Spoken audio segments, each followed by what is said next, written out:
हरे कृष्ण माता जी, प्रणाम माता जी। कृष्णा हरे हाँ कृष्णा हरे कृष्ण। ओम नमो भगवते वासुदेवाय। ओम नमो भगवते वासुदेवाय। ओम नमो भगवते वासुदेवाय। ओम अज्ञानतिमिरान्धस्य ज्ञानाञ्जनशलाकया चक्षुरुन्मीलितं येन तस्मै श्रीगुरवे नमः। हे कृष्णा करुणा सिन्धो दीनबन्धो जगत्पते गोपेश गोपिकान्त राधाकान्त नमोऽस्तुते। तप्तकाञ्चन गौराङ्गी श्रीराधे वृन्दावनेश्वरी वृषभानुसुते देवी प्रणमामि हरिप्रिये। जय श्रीकृष्णा चैतन्य प्रभु नित्यानन्द श्री अद्वैत गदाधर श्रीवासादि गौरभक्तवृन्द। हरे कृष्ण कृष्ण कृष्ण हरे हरे हरे राम राम राम हरे हरे। हरे कृष्ण कृष्ण कृष्ण हरे हरे हरे राम राम राम हरे हरे। श्री श्री राधा गोविंद की जय। श्रील प्रभुपाद की जय। गुरु महाराज की जय। हरे कृष्णा ഹരേ കൃഷ്ണ. ശ്രീ ശ്രീ രാധാ ഗോവിന്ദ് ടെമ്പിൾ ഇസ്കോൺ മാംഗ്ലൂരിൽ നിന്നുള്ള ഭക്തിശാസ്ത്രി ക്ലാസ്സിലേക്ക് എല്ലാവർക്കും സ്വാഗതം. എല്ലാവർക്കും പ്രണാമം. ഹരേ കൃഷ്ണ മാതാജി, പ്രണാമം. ഹരേ കൃഷ്ണ.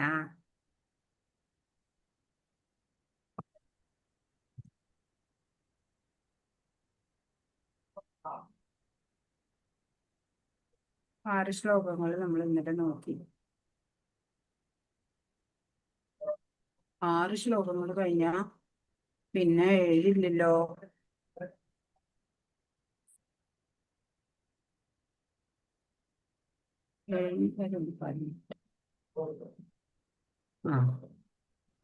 ഇവിടെ നമ്പർ അടിച്ചത് ടൈപ്പ് ചെയ്തത് ഒരു തെറ്റിട്ട് കേട്ടോ.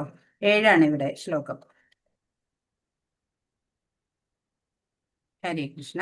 അപ്പൊ നമ്മള് ത്രിഗുണങ്ങളെ പറ്റിയിട്ടാണ് നോക്കണത് അല്ലേ. അതില് സത്വഗുണത്തിന്റെ വിശേഷതകൾ പറഞ്ഞു അല്ലെ. പാപങ്ങളിൽ നിന്ന് മോചിപ്പിക്കുന്നു. ആ ഗുണത്തിൽ സ്ഥിതി ചെയ്യുന്നവര് സുഖത്താലും ജ്ഞാനത്താലും ബദ്ധരാക്കപ്പെടും എന്ന് പറഞ്ഞു. അടുത്തത് രജോ ഗുണത്തിന്റെയാണ് നോക്കണത്. 7ാമത്തെ ശ്ലോകം. അതൊരു എറർ പറ്റിക്കണതാ. 7 അത്. 13 അല്ല അല്ല, അതെ അതെ അതെ അതെ അതെ 13 നമുക്ക് 14 വരണ്ട്.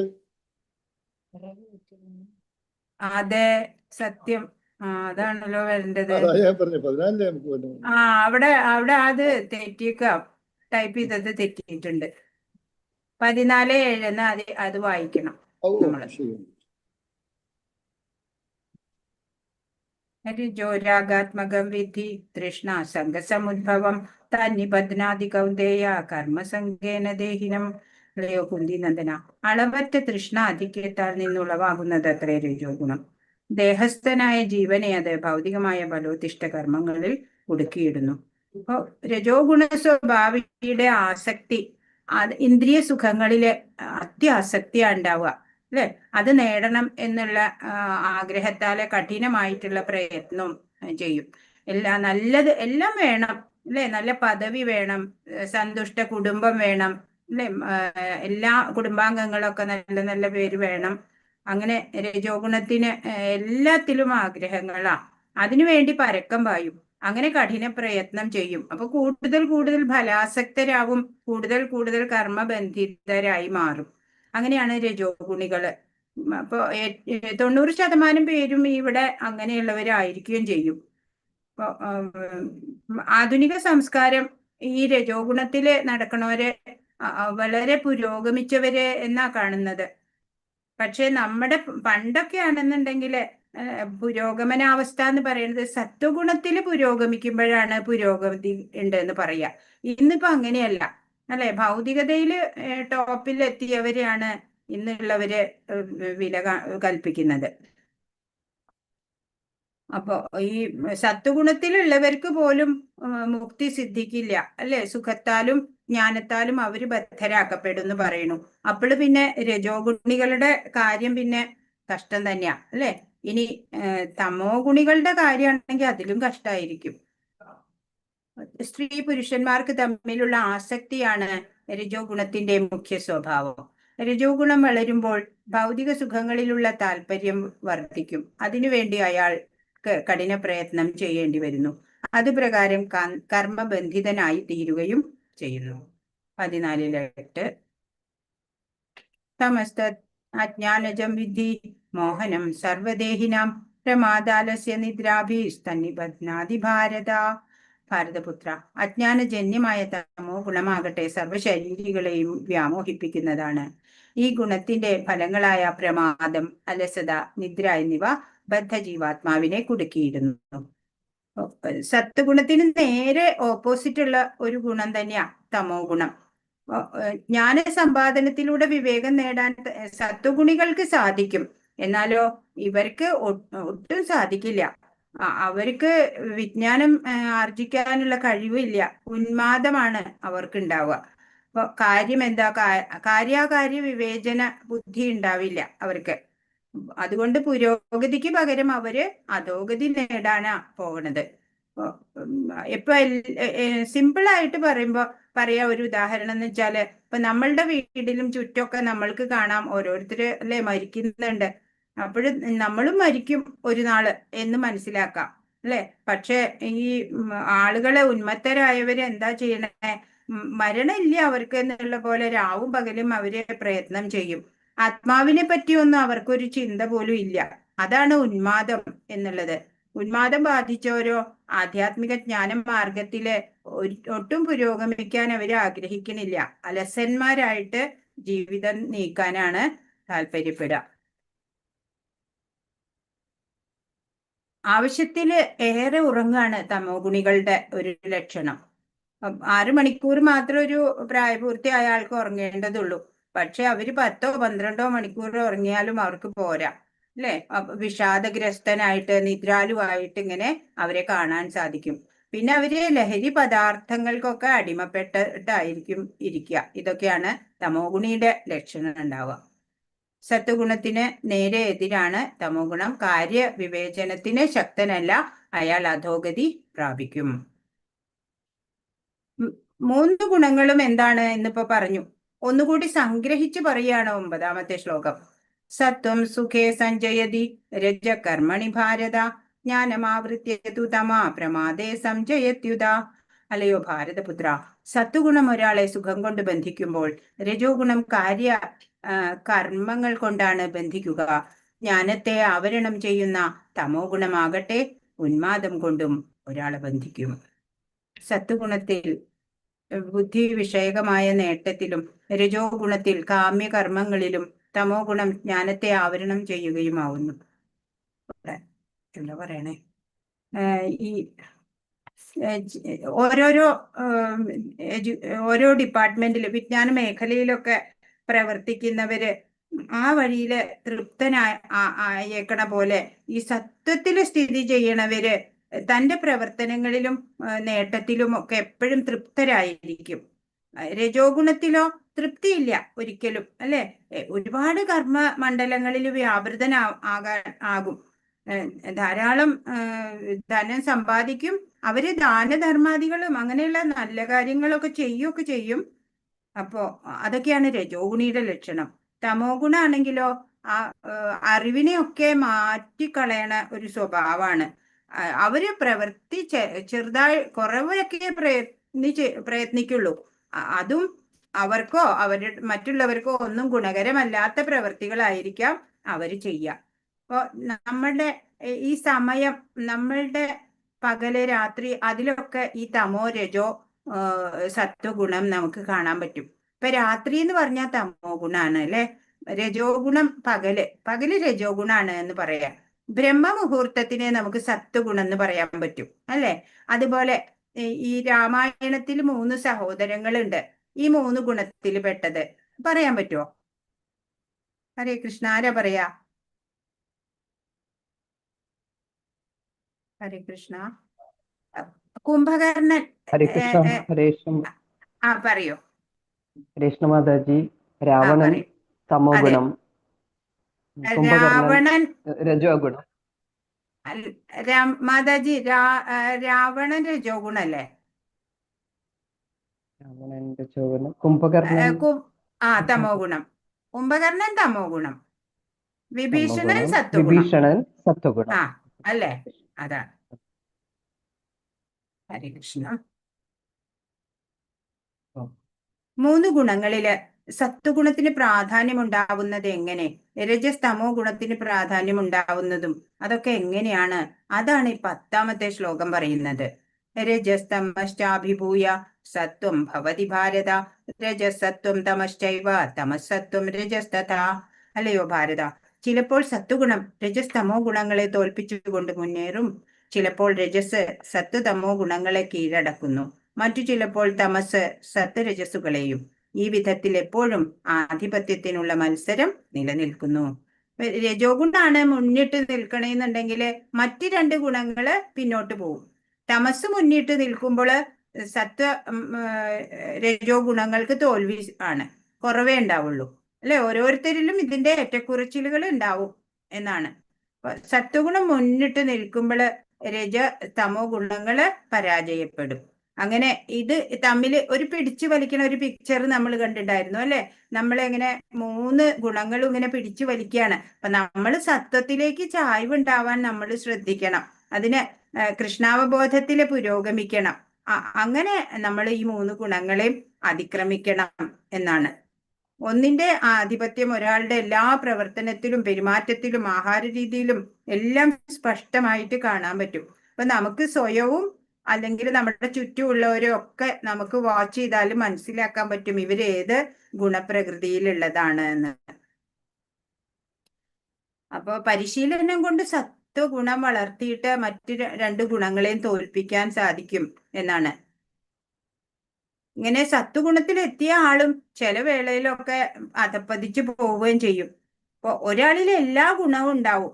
പരിശീലനത്തിലൂടെ നമുക്ക് അല്ലെ, ഉദ്ധരേത് ആത്മനാത്മാനം എന്ന് ഭഗവാൻ പറഞ്ഞു തന്ന പോലെ നമുക്ക് അങ്ങനെ സത്വഗുണത്തിലേക്ക് വരാം. തമോ ഗുണി ആദ്യം രജോ ഗുണത്തിലേക്ക് വരാൻ ശ്രമിക്കുക. അങ്ങനെ രജോ ഗുണം മുന്നിട്ട് നിൽക്കുമ്പോൾ സത്വതമസ്സുകൾ പരാജയപ്പെടും. തമസ്സാണ് മുന്നിട്ട് നിൽക്കുന്നതെങ്കിൽ രജസ് സത്വ ഗുണങ്ങൾക്കാണ് തോൽവി. സത്വഗുണം മുന്നിട്ട് നിൽക്കുമ്പോൾ രജസ് തമോ ഗുണങ്ങൾ പരാജയപ്പെടുന്നു. ഈ മത്സരം എപ്പോഴും തുടർന്നു. സത്വഗുണം നമ്മുടെ ഉള്ളില് എങ്ങനെയാണ് പ്രകാശിക്കുന്നത്, അതാണ് 11ാമത്തെ ശ്ലോകം പറയുന്നത്. സർവദ്വാരേഷു ദേഹേസ്മിൻ പ്രകാശ ഉപജായതേ, ജ്ഞാനം യഥാ തഥാ വിദ്യാത് വിവൃദ്ധം സത്വമിത്യുത. ശരീരത്തിന്റെ എല്ലാ ദ്വാരങ്ങളും ജ്ഞാനത്താൽ പ്രകാശിതമാവുമ്പോൾ സത്വഗുണത്തിന്റെ പ്രഭാവം അനുഭവപ്പെടുന്നു. 9 ദ്വാരങ്ങളുള്ള ശരീരമാണ്. 2 കണ്ണുകൾ, 2 ചെവി, 2 നാസാദ്വാരങ്ങൾ, വായു, ലിംഗം, മലദ്വാരം. ഇതൊക്കെയും സാത്വികതാ ലക്ഷണങ്ങളാലെ പ്രകാശിതമാവുമ്പോഴാണ് ഒരു മനുഷ്യൻ സത്വഗുണ സമ്പന്നനാണ് എന്ന് പറയാൻ പറ്റുക. അങ്ങനെയുള്ള ആള് കാര്യങ്ങളെ ശരിയായിട്ട് കാണുകയും കേൾക്കുകയും അനുഭവിക്കുകയും ഒക്കെ ചെയ്യും അല്ലെ. നല്ല ഡിസിഷൻ മേക്കിങ്ങും ഒക്കെ അവർക്ക് പറ്റും. ആന്തരികമായും ബാഹ്യമായിട്ടും അവര് പരിശുദ്ധരുമായിരിക്കും. നവദ്വാരങ്ങളിലും പ്രവൃദ്ധമായ സന്തുഷ്ടിയുടെ ലക്ഷണങ്ങൾ കാണാം. ഉള്ളില് തന്നെ നിറഞ്ഞിരിക്കുന്ന ആ പ്രകാശം ഇങ്ങനെ പ്രതിഫലിക്കും അല്ലെ. ചിലരെ കണ്ട ഒരു പ്രത്യേക ചൈതന്യം ഉണ്ടാവും അല്ലെ. സത്വഗുണികളാണ് അങ്ങനെയുള്ളവര്. 9 ദ്വാരങ്ങളാണ് ശരീരത്തിൽ. അപ്പൊ രജോ ഗുണം എങ്ങനെയാ മനസ്സിലാക്കുക, അതാണ് 12ാമത്തെ ശ്ലോകം പറയണത്. ലോഭ പ്രവൃത്തിരാരംഭ കർമ്മണാമശമസ്പൃഹ രജസ്യേതാനി ജായന്തേ വിവൃദ്ധേ ഭരതർഷഭ. ഹേ ഭരതശ്രേഷ്ഠ, രജോ ഗുണം വർദ്ധിക്കുമ്പോൾ അതിയായ ആസക്തി, ഫലോദിഷ്ടമായ പ്രവർത്തനം, കഠിനമായ പ്രയത്നം, അടക്കാനാവാത്ത ആഗ്രഹം, മോഹാവേശം എന്നീ ലക്ഷണങ്ങള് ഉണ്ടാവും. എന്തൊക്കെയാല്ലേ ഈ രജോ ഗുണിക്ക് ഉണ്ടാവുക? എല്ലാത്തിലും ആസക്തി, ആഗ്രഹങ്ങൾ വളരെ കൂടുതലാ. ഫലോദിഷ്ട പ്രവർത്തനങ്ങൾ ധാരാളം ചെയ്യും, കഠിന പ്രയത്നം. എത്ര കിട്ടിയാലും പോരാ അല്ലെ. ചെറിയൊരു വീടുണ്ടാക്കാൻ തുടങ്ങുമ്പോൾ വിചാരിക്കും ഒരു കൊട്ടാരം വേണം. അങ്ങനെ അപ്പൊ മോഹാവേശം ആണ് അയാൾക്ക് ഉണ്ടാവുക. രജോ ഗുണ സ്വഭാവി തനിക്ക് കിട്ടിയിട്ടുള്ള സ്ഥാനത്താൽ ഒരിക്കലും സംതൃപ്തനാവില്ല. ഓ ഓ എത്ര കിട്ടിയാലും പിന്നെയും പിന്നെയും കൂട്ടി കൂട്ടി കൊണ്ടുവരാൻ ശ്രമിക്കുകയാണ് ചെയ്യുക അല്ലെ. ആ അപ്പോ കൊട്ടാരം പോലെയുള്ള വീട് വേണം എന്നൊക്കെ ആഗ്രഹമാവും. ഇന്ദ്രിയ സുഖഭോഗങ്ങളിലൊക്കെ അത്യാർത്തി ഉണ്ടാവും. വീട്ടില് ഇങ്ങനെ കുടുംബസമേതം സന്തോഷത്തിൽ താമസിച്ച് എങ്ങനെ ഇന്ദ്രിയ സുഖങ്ങളൊക്കെ അനുഭവിക്കുക, അതാണ് ഈ രജോ ഗുണിയുടെ സ്വഭാവം. പണം, പദവി, അധികാരം ഇവയ്ക്കായിട്ട് ഇങ്ങനെ ഓടി നടക്കും. കാഴ്ചപ്പാടും ജീവിതത്തോടുള്ള സമീപനവും മാറ്റിയാല് രജോ ഗുണിക്ക് സത്വഗുണിയാവാൻ പറ്റും അല്ലെ. ആത്മീയത ജീവിതത്തിന് എത്രയോ ആവശ്യമാണ് എന്ന് ഇവര് അറിയണില്ല. ഇവരുടെ ആ കഠിനാധ്വാനത്തിന്റെ ഒക്കെ തിരക്കില് ബിസി ലൈഫാ അവരുടെ. അപ്പോൾ അവർക്ക് ആത്മീയതയെ കുറിച്ചിട്ട് ചിന്ത പോലും വരണില്ല. 13-ാമത്തെ ശ്ലോകത്തില് രജോ ഗുണി അത്യാർത്തിയുള്ളവനായാല് അവൻ പിന്നെ ഒരു തമോ ഗുണിയായിട്ട് മാറും എന്നാണ് പറയണത്. 13. അപ്രകാശോ പ്രവൃത്തിശ്ച പ്രമാദോ മോഹയേവച താമസ്യേതാനി ജായന്തേ വിവൃദ്ധേ കുരുനന്ദന. തമോ ഗുണം വളരുമ്പോൾ തേജസ്സില്ലായ്മ, അകർമ്മണ്യത, പ്രമാദം, വ്യാമോഹം എന്നിവ പ്രകടമാവും. തേജസ്സില്ലാത്തിടത്ത് ജ്ഞാനമില്ല. താമസ സ്വഭാവി തന്നിഷ്ടം പോലെ ഒരു ഉദ്ദേശവുമില്ലാതെ പ്രവർത്തിക്കാനാണ് ഇഷ്ടപ്പെടുന്നത്. തമോ ഗുണികൾക്ക് പതനമാണ് ഉണ്ടാവുക അല്ലെ. രജോ ഗുണി പോലും പെട്ടെന്ന് തമോ ഗുണത്തിലേക്ക് മാറാൻ സാധ്യതയുണ്ട്. തേജസ്സില്ല ഒട്ടും തമോ ഗുണിക്ക്, അതുകൊണ്ട് തന്നെ അറിവും ഉണ്ടാവില്ല. നിയന്ത്രിത തത്വങ്ങളൊന്നും പ്രാവർത്തികമാക്കില്ല. തന്നിഷ്ടം പോലെ ഇങ്ങനെ ജീവിക്കുക, ഒരു ഉദ്ദേശമൊന്നും ഉണ്ടാവില്ല. അധ്വാനശേഷി ഉണ്ടെങ്കിലും അത് ഉപയോഗിക്കില്ല. പിന്നെ ചെയ്ത എന്തെങ്കിലും പ്രവൃത്തി ചെയ്യുന്നുണ്ടെങ്കിലോ അത് അവരവർക്കും അതെ മറ്റുള്ളവർക്കും ആർക്കും ഒരു ഉപകാരപ്രദമാവില്ല. അങ്ങനെയാണ് 3 ഗുണങ്ങളില് പെട്ടവരുടെ ലക്ഷണങ്ങളും പ്രവൃത്തികളും ഒക്കെ. ഇനി 14-ാമത്തെ ശ്ലോകം എന്താ പറയണേ? മരണസമയത്ത് ഗുണവർദ്ധന അനുസരിച്ചിട്ട് എവിടെയൊക്കെ എത്തിച്ചേരുന്നു, അവരുടെ ഗതി എന്തായിരിക്കും, അതാണ് 14-ാമത്തെ. യഥാ സത്വേ പ്രവൃദ്ധേതു പ്രളയം യാതി ദേഹഭൃത് തദോത്തമവിധാം ലോകാൻ അമലാൻ പ്രതിപദ്യത്തെ. സാത്വികർ മരിക്കുമ്പോൾ ഋഷിവര്യന്മാരുടെ നിർമ്മലങ്ങളായ ഉത്കൃഷ്ട ലോകങ്ങളിലെത്തുന്നു. വ്യത്യസ്തരായ ജീവാത്മാക്കൾക്ക് വ്യത്യസ്ത രീതിയിലുള്ള ഗ്രഹങ്ങളുണ്ട്. സത്വഗുണത്തിൽ വർത്തിക്കുമ്പോൾ മരിക്കുന്നവർ ഋഷിവര്യരും മഹാഭക്തരും വാഴുന്ന ഗ്രഹങ്ങളിലേക്ക് ഉയരും. അപ്പൊ എന്ത് വേണം? നമ്മള് സത്വഗുണി ആവണം എന്നുണ്ടെങ്കിൽ എല്ലാരോടും നല്ല രീതിയിലുള്ള വ്യവഹാരമൊക്കെ ചെയ്യണം അല്ലെ. ഭഗവാനെ സ്മരിക്കാനൊക്കെ എപ്പോഴും സാധിക്കണം അല്ലെ. പണ്ടൊക്കെ നമ്മുടെ വീടുകളിലൊക്കെ നല്ല പെരുമാറ്റം അതൊക്കെ പഠിപ്പിച്ചു തന്നിരുന്നു അല്ലെ മുതിർന്നവര്. ഇപ്പൊ സാത്വികരാവാൻ, നല്ലവരാവുക എന്നൊക്കെ. അപ്പൊ എല്ലാവരോടും നല്ല വ്യവഹാരം കാഴ്ചവെക്കാനൊക്കെ. കുഞ്ഞുണ്ണി മാഷയുടെ ഒരു കവിതയുണ്ട് അല്ലെ. ചോറ് വിളമ്പാൻ അറിയാമോ, കഞ്ഞി കുടിക്കാൻ അറിയാമോ, കൊതുകും മൂട്ടയുമുള്ളൊരു വീട്ടിൽ കിടന്നുറങ്ങാൻ അറിയാമോ അല്ലെ. എന്താ അതിന്റെ ഒക്കെ അർത്ഥം? അതിന് വലിയ അർത്ഥം എന്നാ പറയണേ. ചോറ് വിളമ്പാൻ അറിയാമോ എന്ന് ചോദിച്ചാല് നമ്മുടെ വീട്ടിൽ ഇപ്പൊ ഗസ്റ്റ് ഒക്കെ വരുമ്പോഴ് നമ്മള് നല്ല ആഹാര പദാർത്ഥങ്ങളൊക്കെ അവിടെ ഉള്ളത് ഗസ്റ്റിന് കൊടുക്കുക അല്ലെ. പിന്നെ നമ്മള് വീട്ടിലുള്ളവര് അവിടെയുള്ള അവർക്ക് ചോറൊക്കെ കൊടുത്തിട്ട് നമ്മൾ കഞ്ഞിയോ എന്തെങ്കിലുമൊക്കെ കഴിക്കുക. പിന്നെന്താ, കൊതുകും മൂട്ടയും ഉള്ളൊരു വീട്ടിൽ കിടന്നുറങ്ങാൻ അറിയാമോ പറഞ്ഞാല് ഇപ്പൊ നമ്മള് സമൂഹത്തിൽ പ്രവർത്തിക്കുമ്പോൾ പലരും ആയിട്ട് ഇടപഴകേണ്ടി വരും അല്ലെ. അതില് നല്ലവരുണ്ടാവും, അതുപോലെ മോശം ആൾക്കാരൊക്കെ ഉണ്ടാവും. അപ്പൊ അവരുടെയൊക്കെ ഇടയിൽ നമ്മൾ നിൽക്കുമ്പോഴും അവിടെ അതൊന്നും ബാധിക്കാതെ, ആ ദുർഗുണങ്ങളൊന്നും നമ്മൾക്ക് ബാധിക്കാതെ നമ്മൾക്ക് വ്യവഹരിക്കാൻ ഉള്ള കഴിവുണ്ടാവണം. അതാ ഉദ്ദേശിക്കണേ. അപ്പൊ സത്വഗുണ സമ്പന്നൻ ബ്രഹ്മലോകം, ജനലോകം മുതലായിട്ടുള്ള ഉത്തമ ഗ്രഹത്തിൽ എത്തിച്ചേർന്ന് ദേവതുല്യമായിട്ട് ആനന്ദം അനുഭവിക്കും എന്നാ പറയാ. അമലാൻ എന്ന പദം ഇവിടെ ഉപയോഗിച്ചേക്കണത് മാലിന്യങ്ങളില്ലാത്ത ആള് അങ്ങനെയാ പറയണത്. അപ്പൊ സത്വഗുണി എന്ന് പറഞ്ഞാൽ മാലിന്യമുക്തനായിട്ടുള്ള ഒരാളായിരിക്കും. ഇപ്പൊ ഭൗതിക ലോകത്തിൽ മാലിന്യം ധാരാളം ഉണ്ട്. അപ്പോ ഈ സത്വ ഗുണം എന്ന് പറഞ്ഞ പരിശുദ്ധമായിട്ടുള്ള സത്യക്ക അത് പറയാ. അപ്പൊ ജീവാത്മാക്കൾക്ക് ഓരോ ഗുണത്തില് മരണം, ഓരോ ഗുണാധിക്യത്തില് മരിച്ചു പോകുമ്പോൾ അവര് ഓരോരോ വ്യത്യസ്ത ഗ്രഹങ്ങളിലേക്ക് എത്തിപ്പെടുകയാണ് ചെയ്യണമെന്നാണ് ഋഷിവര്യന്മാരൊക്കെ പറയണത്. ഇനി രജോ ഗുണത്തിലുള്ളവർ മരിക്കുമ്പോൾ, അപ്പൊ സത്വഗുണി മരിക്കുമ്പോഴെന്താ, അവര് ഋഷിവര്യന്മാരും മഹാഭക്തന്മാരും ഒക്കെ വാഴുന്ന ഗ്രഹത്തിലേക്കൊക്കെ എത്താൻ സാധ്യതയുണ്ട്. ഇനി രജോ ഗുണത്തിലാണെങ്കിലോ, രജസി പ്രളയം ഗത്വാ കർമ്മസംഗിഷു ജായതേ തഥാ പ്രലീനസ്തമസി മൂഢയോനിഷു ജായതേ. രജോ ഗുണത്തോടെയാണ് മരിക്കുന്നതെങ്കിൽ ഫലമുദ്ദേശിച്ച് കർമ്മങ്ങൾ ചെയ്യുന്നവർക്കിടയിൽ ജനിക്കും. തമോ ഗുണത്തോടെ മരിക്കുന്നവരാകട്ടെ മൃഗങ്ങളായിട്ടാണ് പിറക്കുക. ഇപ്പൊ രജോ ഗുണിയായിട്ട് അത്യധികം കായക്ലേശം ചെയ്ത് ജീവിച്ചിരിക്കുന്നവര്, അല്ലെ, ലോഭം, അല്ലെ, ആസക്തി ഉള്ളവര്, അവര് വീണ്ടും കർമ്മം ചെയ്യുന്നവർക്കിടയില് ജനിക്കും, വീണ്ടും ഭൂമിയില് ജനിക്കും.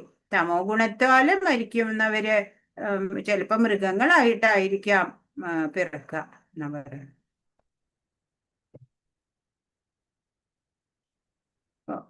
ഒരിക്കല് മനുഷ്യനായി ജനിച്ച ജീവാത്മാവ് പിന്നീട് ഒരിക്കലും താഴ്ന്ന പടിയിലേക്ക് ഇറങ്ങിയില്ല എന്ന് പറയണത് ശരിയല്ല. ഇറങ്ങാൻ സാധ്യതയുണ്ട്. ഇപ്പൊ തമോ ഗുണം വർദ്ധിക്കുമ്പോഴാണ് മരിക്കണമെന്ന് വിചാരിച്ചാല് മൃഗരൂപത്തിലേക്കുള്ള തരം താഴ്ന്ന ജീവിതം പോലും കിട്ടാൻ സാധ്യതയുണ്ട്. അതുകൊണ്ട് മനുഷ്യ ജീവിതത്തിനെ പറ്റി ഗൗരവത്തോടെ ചിന്തിക്കുന്നവര് എന്താ ചെയ്യണ്ടേ? സത്വഗുണം പരിശീലിക്കുക. അങ്ങനെ സജ്ജന സമ്പർക്കത്താല് ഈ ത്രിഗുണങ്ങളെയൊക്കെ അതിക്രമിച്ചിട്ട് കൃഷ്ണാവബോധത്തിൽ ഉറച്ചു നിൽക്കണം എന്നാണ്. ഈ മനുഷ്യ ജീവിതത്തിന്റെ ലക്ഷ്യം ഇതാണ്. ഇങ്ങനെ അല്ലാണ്ട് ഒരാൾക്ക് വീണ്ടും മനുഷ്യനായി പിറക്കാൻ സാധ്യമല്ല. ഇപ്പൊ കിട്ടിയേക്കണ ഈ ലൈഫ് നമ്മള് അതിന്റെ വേണ്ട രീതിയിൽ ഇപ്പൊ എല്ലാ സൗകര്യങ്ങളും നമുക്ക് ലഭ്യമാക്കിയിട്ടുണ്ട്, അല്ലെ? അതൊക്കെ വേണ്ട വിധത്തില് ഉപയോഗിക്കണം. അല്ലെങ്കിൽ നമ്മൾ തോറ്റുപോയവരാവും, അല്ലെ? നമ്മൾക്ക് ജയിച്ചവരാവണ്ടേ, സഫലത ഉണ്ടാവണ്ടേ, ജീവിത വിജയം വേണ്ടേ? അപ്പൊ നമ്മള് എല്ലാ ഗുണങ്ങളും അതിജീവിക്കാനുള്ള ഒരു ശ്രമമൊക്കെ നടത്തണം. സത്വഗുണത്തിൽ ചെയ്യുന്ന കർമ്മങ്ങളുടെ ഫലം വിശുദ്ധമാണ്. രജോ ഗുണ കർമ്മങ്ങൾ തികച്ചും ദുഃഖകരങ്ങളാണ്. തമോ ഗുണത്തിന്റെ കാര്യം മൂഢനാണ്. എല്ലാ കർമ്മങ്ങളും ദുഃഖത്തിലേക്ക് നയിക്കുന്നു, അവസാനം മൃഗജീവിതത്തിലേക്കും. അപ്പോ സത്വഗുണി വിശുദ്ധമായിട്ടുള്ള കർമ്മമാണ് ചെയ്യണത്. അതുകൊണ്ട് നല്ല ഉന്നത ഗ്രഹങ്ങളിലേക്കൊക്കെ എത്തിപ്പെടും. ഋഷിവര്യന്മാരോ അല്ലെങ്കിൽ മഹാഭക്തന്മാരോ ഒക്കെ വാഴുന്ന ഗ്രഹങ്ങളിലേക്കൊക്കെ ഉയരും. എന്നാല് രജോ ഗുണികൾ മരിച്ചിട്ട് പിന്നെയും ഈ കർമ്മ രംഗത്ത് തന്നെ വരും, അല്ലെ? ഈ ഭൂമിയിലേക്ക് തന്നെ ജനിക്കേണ്ടി വരും. എന്നാൽ തമോ ഗുണിയായിട്ട് മരിക്കേണ്ടി വന്നാല് വിഷമാണ്, അല്ലെ?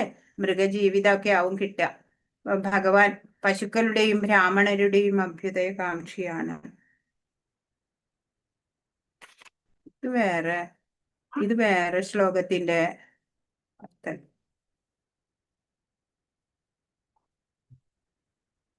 16 എല്ലാം സംഗ്രഹിച്ച് പറയാണ് 16ാമത്തെ ശ്ലോകം. കർമ്മണ സുഹൃതസ്യാഹു സാത്വികം നിർമ്മലം ഫലം രജസസ്തു ഫലം ദുഃഖം അജ്ഞാനം തമസഫലം. അപ്പോ അതാണ് ഇപ്പൊ പറഞ്ഞത്, അല്ലെ? മോഹമുക്തരായിട്ടുള്ള ഋഷികള് സന്തുഷ്ടരാണ്. അവർക്ക് ആഗ്രഹങ്ങളില്ല, അല്ലെ? സത്വഗുണത്തിൽപ്പെട്ട അവരുടെ വിശുദ്ധ കർമ്മങ്ങൾ കൊണ്ട് അവര് പരിശുദ്ധരായി മാറി. അവർക്ക് സന്തുഷ്ടിയും ഉണ്ടാവും. അല്ലാതെ ഈ ഭൗതിക സുഖത്തിന് വേണ്ടിയിട്ട് ഇങ്ങനെ പ്രവൃത്തി ചെയ്യാൻ തുടങ്ങിയാല് അതില് സന്തോഷം ഉണ്ടാവില്ല. എന്താ പറയാ, പരാജയം ഉണ്ടാവുള്ളൂ. ഉദാഹരണമായിട്ട് ഇവിടെ പ്രഭുപാദ് പറയണത്, അമ്പരചുംബിയായ കെട്ടിടം പണിയാൻ ആഗ്രഹിക്കും. അങ്ങനെ സൗധം നിർമ്മിക്കാൻ വളരെ കഷ്ടപ്പെടണം, അല്ലെ? ഉടമയ്ക്ക് ധനം സമ്പാദിക്കാൻ ക്ലേശിക്കണം.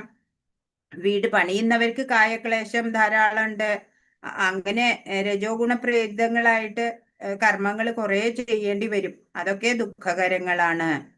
ഈ വീട് എന്റെ സമ്പത്താണ് എന്നൊക്കെ ക്ഷണികമായിട്ട് കുറച്ച് സന്തോഷമൊക്കെ കിട്ടും, പക്ഷെ യഥാർത്ഥ ആനന്ദം കിട്ടണില്ല. തമോ ഗുണത്തില് പ്രേരിതനായി പ്രവർത്തിക്കുന്ന ആള് മൂഢനാണ്, അവസാനം മൃഗജീവിതത്തിലേക്ക് പോകും. അപ്പൊ പാവപ്പെട്ട മൃഗങ്ങളെ കൊല്ലുക, അതൊക്കെ തമോ ഗുണത്തിൽപ്പെട്ടവരാണ്, അല്ലെ? ഒരു പ്രാവശ്യം നമ്മളിപ്പോ ഒരു മൃഗത്തിനെ കൊന്നു എന്ന് വിചാരിച്ചാല് ഇനി വരുന്ന ജന്മങ്ങളില് നമ്മളെ ആ മൃഗങ്ങളെ മനുഷ്യരായിട്ട് നമ്മളെ തിരിച്ചു കൊല്ലും, തിരിച്ചു സംഭവിക്കും, അല്ലെ? അങ്ങനെ നേരെ ഓപ്പോസിറ്റാ സംഭവിക്കുക. പിന്നെ ഇപ്പൊ ഏതൊരു ജീവിയും ഭഗവാന്റെ സന്താനാണ്. ഒരു ഉറുമ്പിനെ കൊല്ലുന്നത് പോലും ഭഗവാൻ പൊറുക്കില്ല. അതിന്റെ അനന്തര ഫലം ആ കൊല്ലുന്ന ആള് അനുഭവിക്കുക തന്നെ വേണം. ഇപ്പൊ ഭൂരിപക്ഷം ആൾക്കാരും ഈ ഭക്ഷ്യപദാർത്ഥങ്ങളിലെ മാംസമൊക്കെ ഉൾപ്പെടുത്തുന്നുണ്ട് അല്ലെ. അതില്ലാതെ അവർക്ക് ജീവിക്കാനേ വയ്യ. അങ്ങനെ അവര് സ്വന്തം ഭാവിയെ ഇരുളടഞ്ഞതാക്കുകയാണ് ചെയ്യണത്. ഇപ്പൊ ഈ മൃഗഹത്യ ചെയ്യണേൽ തന്നെ ഗോഹത്യ വളരെ ദുഷ്ട സ്വഭാവത്തിൽ പെടുന്നതാ. അപ്പോ ഈ എന്താ വിഷ്ണു പുരാണത്തില് നമ്മള് പറയണത് അല്ലെ, നമോ ബ്രഹ്മണ്യദേവായ ഗോബ്രാഹ്മണഹിതായ ജഗദ്ഹിതായ കൃഷ്ണായ ഗോവിന്ദായ നമോ നമാന്ന്. ഇപ്പൊ ഭഗവാൻ പശുക്കളുടെയും ബ്രാഹ്മണരുടെയും ഒക്കെ അഭ്യുദയകാംക്ഷിയാണ് എന്നാണ്. ലോകത്തിനും സമൂഹത്തിനൊക്കെ അഭ്യുദയകാംക്ഷിയാണ്. ഈ സ്തുതിയിൽ പറയണത് പശുക്കളുടെയും ബ്രാഹ്മണരുടെയും സംരക്ഷണത്തെ കുറിച്ചാണ് പ്രത്യേകം പറയണത്. കാരണം ബ്രാഹ്മണര് ആധ്യാത്മിക സംസ്കാരം പകർന്നു തരണോരാ. അതുപോലെ പശുക്കള് വിശിഷ്ടമായിട്ടുള്ള ആഹാരം അല്ലെ, പാല് തരുന്നതാ. അപ്പോ ബ്രാഹ്മണർക്കും ഗോക്കൾക്കും സർവ്വ സംരക്ഷണവും നൽകണം എന്നാണ്. അതാണ് സംസ്കാരത്തിന്റെ യഥാർത്ഥ പുരോഗതി. ഇന്നിപ്പോ ഗോവധത്തിനെ ഒന്നും ആരും നിഷേധിക്കണില്ല അല്ലെ. ഭക്ഷണം കഴിക്കാൻ വേണ്ടിയിട്ട് അതൊക്കെ ചിലര് ചെയ്യുന്നുണ്ട്. ആപത്കരമായ കാലമാണ് ഈ കാലം എന്നാണ് പ്രഭുപാദ് ഇവിടെ വിശേഷിപ്പിച്ചിരിക്കുന്നത്. ഇപ്പൊ മനുഷ്യവർഗത്തിനെ മഹാവിപത്തിൽ നിന്ന് രക്ഷിക്കാൻ വേണ്ടി സുലളിതമായിട്ടുള്ള കൃഷ്ണാവബോധ പ്രക്രിയയിലേക്ക് നയിക്കാൻ എല്ലാവരും ശ്രദ്ധിക്കണം എന്നാണ് 16-ാം ശ്ലോകത്തിൽ പറഞ്ഞതിന്റെ തുടർച്ച തന്നെയാണ്. ഭഗവാൻ പശുക്കളുടെയും ബ്രാഹ്മണരുടെയും അഭ്യുദയകാംക്ഷിയാണ്. 17-ാമത്തെ ശ്ലോകത്തില് 16-ാമത്തെ പറഞ്ഞതിന്റെ ഉത്തരമായിട്ട് പറയാണ്. സത്വാൽ സംജായതേ ജ്ഞാനം രജസോ ലോഭയേവ ച പ്രമാദമോഹൗ തമസോ ഭവതോ അജ്ഞാനമേവ ച. സത്വഗുണത്തിൽ നിന്ന് യഥാർത്ഥമായ ജ്ഞാനവും രജസിൽ നിന്ന് ലോഭവും തമസിൽ നിന്ന് പ്രമാദവും മോഹം മൗഢ്യം എന്നിവയും ഉണ്ടാകുന്നു. ജന്തു ഹിംസ ചെയ്താല് തങ്ങൾ വരും ജന്മത്തിൽ അതേ ജീവികളാൽ കൊല്ലപ്പെടുമെന്ന സത്യം തമോ ഗുണബാധിതർ മനസ്സിലാക്കുന്നില്ല. അപ്പൊ ഓരോ മൃഗങ്ങളെ കൊല്ലണതൊക്കെ അല്ലെ, ആ മൃഗങ്ങളെ തന്നെ പിന്നെ നമ്മളെ കൊല്ലാൻ അടുത്ത ജന്മങ്ങളെ എടുത്തു വരും. അറിയേണ്ടവയെ പറ്റി വിദ്യാഭ്യാസം ജനങ്ങൾക്ക് ലഭിക്കാത്തത് കൊണ്ടാണ് അവർ ഉത്തരവാദിത്വമില്ലാതെ വരുന്നത് അല്ലെ. ശരി, അജ്ഞത കൊണ്ടാണ് പാപങ്ങളൊക്കെ ചെയ്യണേന്ന് നമ്മൾക്ക് അറിയാം. ഒരാൾ രജോ ഗുണത്തിൽ മുഴുകുമ്പോൾ അയാളുടെ മനസ്സ് അസന്തുഷ്ടമായിരിക്കുമെന്ന് മാത്രമല്ല പ്രവൃത്തിയും ക്ലേശബഹുലമായിരിക്കും. അയാൾ കൂടുതൽ അജ്ഞതയിലേക്ക് ആണ്ടുപോകുന്നു. രജോ ഗുണി പെട്ടെന്ന് തന്നെ തമോ ഗുണത്തിലേക്ക് പോകാൻ സാധ്യതയുണ്ട്. വളരെ ശ്രദ്ധയോടെ ഇരിക്കണം. ഈ ഉത്തരവാദിത്ത ഇല്ലായ്മ നിർത്തണേന് എല്ലാം സത്വഗുണം വളർത്താൻ ഉതകുന്ന തരത്തിലുള്ള വിദ്യാഭ്യാസം ആവശ്യമാണ് ജനങ്ങൾക്ക്. അപ്പോഴാണ് ജനങ്ങൾക്ക് യാഥാർത്ഥ്യം സ്പഷ്ടമാവുള്ളൂ. അപ്പൊ സ്ഥിരചിത്തരായി തീരും. ലോകത്തില് സന്തുഷ്ടിയും സമൃദ്ധിയും എല്ലാം ഉണ്ടാവും. രജസ് തമോ ഗുണങ്ങളിലാണ് ജനങ്ങൾ മുഴുകുന്നതെങ്കിലോ ഐശ്വര്യമോ സമാധാനമോ ഒന്നും ഉണ്ടാവില്ല. തമോ ഗുണത്തിൽ പെട്ട ആൾക്കാര് ഭ്രാന്തരെ പോലെ പെരുമാറുക അല്ലെ. അങ്ങനെ തങ്ങളുടെ പരിതസ്ഥിതികളിൽ തന്നെ വെറുപ്പ് വളർന്നിട്ടാണ് അവർ ഈ ലഹരി പദാർത്ഥങ്ങളെയൊക്കെ അഭയം പ്രാപിക്കണത്. അങ്ങനെ വീണ്ടും വീണ്ടും അവര് അജ്ഞതയിലേക്ക് ഇരുളടഞ്ഞ പോവുകയാണ് ചെയ്യണത്. ഭാവിയാവുകയാണ് അവരുടെ. ഓരോ ഗുണത്തിലുള്ളവരും എത്തിച്ചേരുന്നത് എവിടെയാണ്? ഗതികളാണ് അടുത്ത 18-ാമത്തെ ശ്ലോകത്തിൽ പറയണത്. ഊർധ്വം ഗച്ഛന്തി സത്വസ്ഥ മധ്യേ തിഷ്ഠന്തി രാജസ ജഘന്യ ഗുണവൃത്തിസ്ഥ അധോ ഗച്ഛന്തി താമസ. സാത്വിക സ്വഭാവികൾ ക്രമേണ ഉത്കൃഷ്ട ലോകങ്ങളിലേക്ക് ഉയരുന്നു. രാജസ പ്രകൃതിയുള്ളവർ ഭൂലോകങ്ങളിൽ ജീവിക്കുകയും നീചമായ തമോ ഗുണത്തിന് അടിമപ്പെട്ടവർ നരകങ്ങളിൽ പോയി നിപതിക്കുകയും ചെയ്യും. ഇപ്പൊ എവിടെയൊക്കെ എത്തണേ എന്നുള്ളതാണ് പറയണേ. ത്രിഗുണപ്രേരിതങ്ങളായിട്ടുള്ള കർമ്മങ്ങളുടെ ഫലം എന്താണെന്ന് ഈ ശ്ലോകം സ്പഷ്ടമാക്കുന്നു. ഇപ്പൊ സ്വർഗീയ ഗ്രഹങ്ങൾ ഉൾപ്പെട്ട ഗ്രഹവ്യൂഹമുണ്ട്. സമുത്കൃഷ്ടരായിട്ടുള്ള ജീവാത്മാക്കളാണ് അവിടെ ഉണ്ടാവുക. സാത്വിക ഗുണത്തിന്റെ വളർച്ചയുടെ തോതനുസരിച്ചിട്ട് ഈ വ്യൂഹത്തിലെ പല ഗ്രഹങ്ങളിലേക്കും ജീവസത്തയ്ക്ക് ഉയരാൻ പറ്റും. സത്യലോകം എന്നുള്ള ബ്രഹ്മലോകം, അതാണ് ഉത്കൃഷ്ടമായിട്ടുള്ള ഏറ്റവും ഉയർന്ന ലോകം. വിശ്വത്തിലെ പ്രഥമ വ്യക്തിയായ ബ്രഹ്മാവ് ഇവിടെയാണ് വാഴുന്നത്.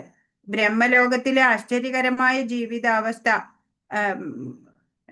അതൊക്കെ ആസ്വദിക്കാൻ സത്വഗുണത്തിന് നമ്മളെ ഇവിടെ എത്തിക്കാൻ പറ്റും. സത്വഗുണത്തില് വെച്ച് മരിക്കുകയാണെന്നുണ്ടെങ്കിൽ ബ്രഹ്മലോകത്തിലൊക്കെ എത്താൻ പറ്റും.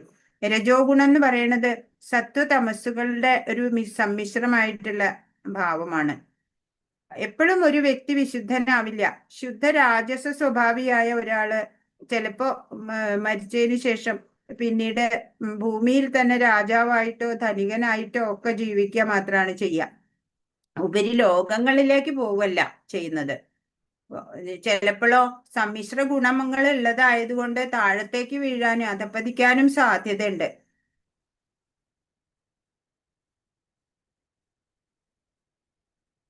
ചിലപ്പോ രാജസ പ്രകൃതി ഉള്ളവര് അടുത്ത ജന്മത്തിൽ ബുദ്ധിഭ്രമം ബാധിച്ചു എന്നും വരാം എന്ന് പ്രഭുപാദ് ഇവിടെ പറഞ്ഞിട്ടുണ്ട്. അധമമായിട്ടുള്ള തമോ ഗുണത്തിലാണെങ്കിലോ അത് നീചമായിട്ടുള്ള അവസ്ഥയല്ലേ.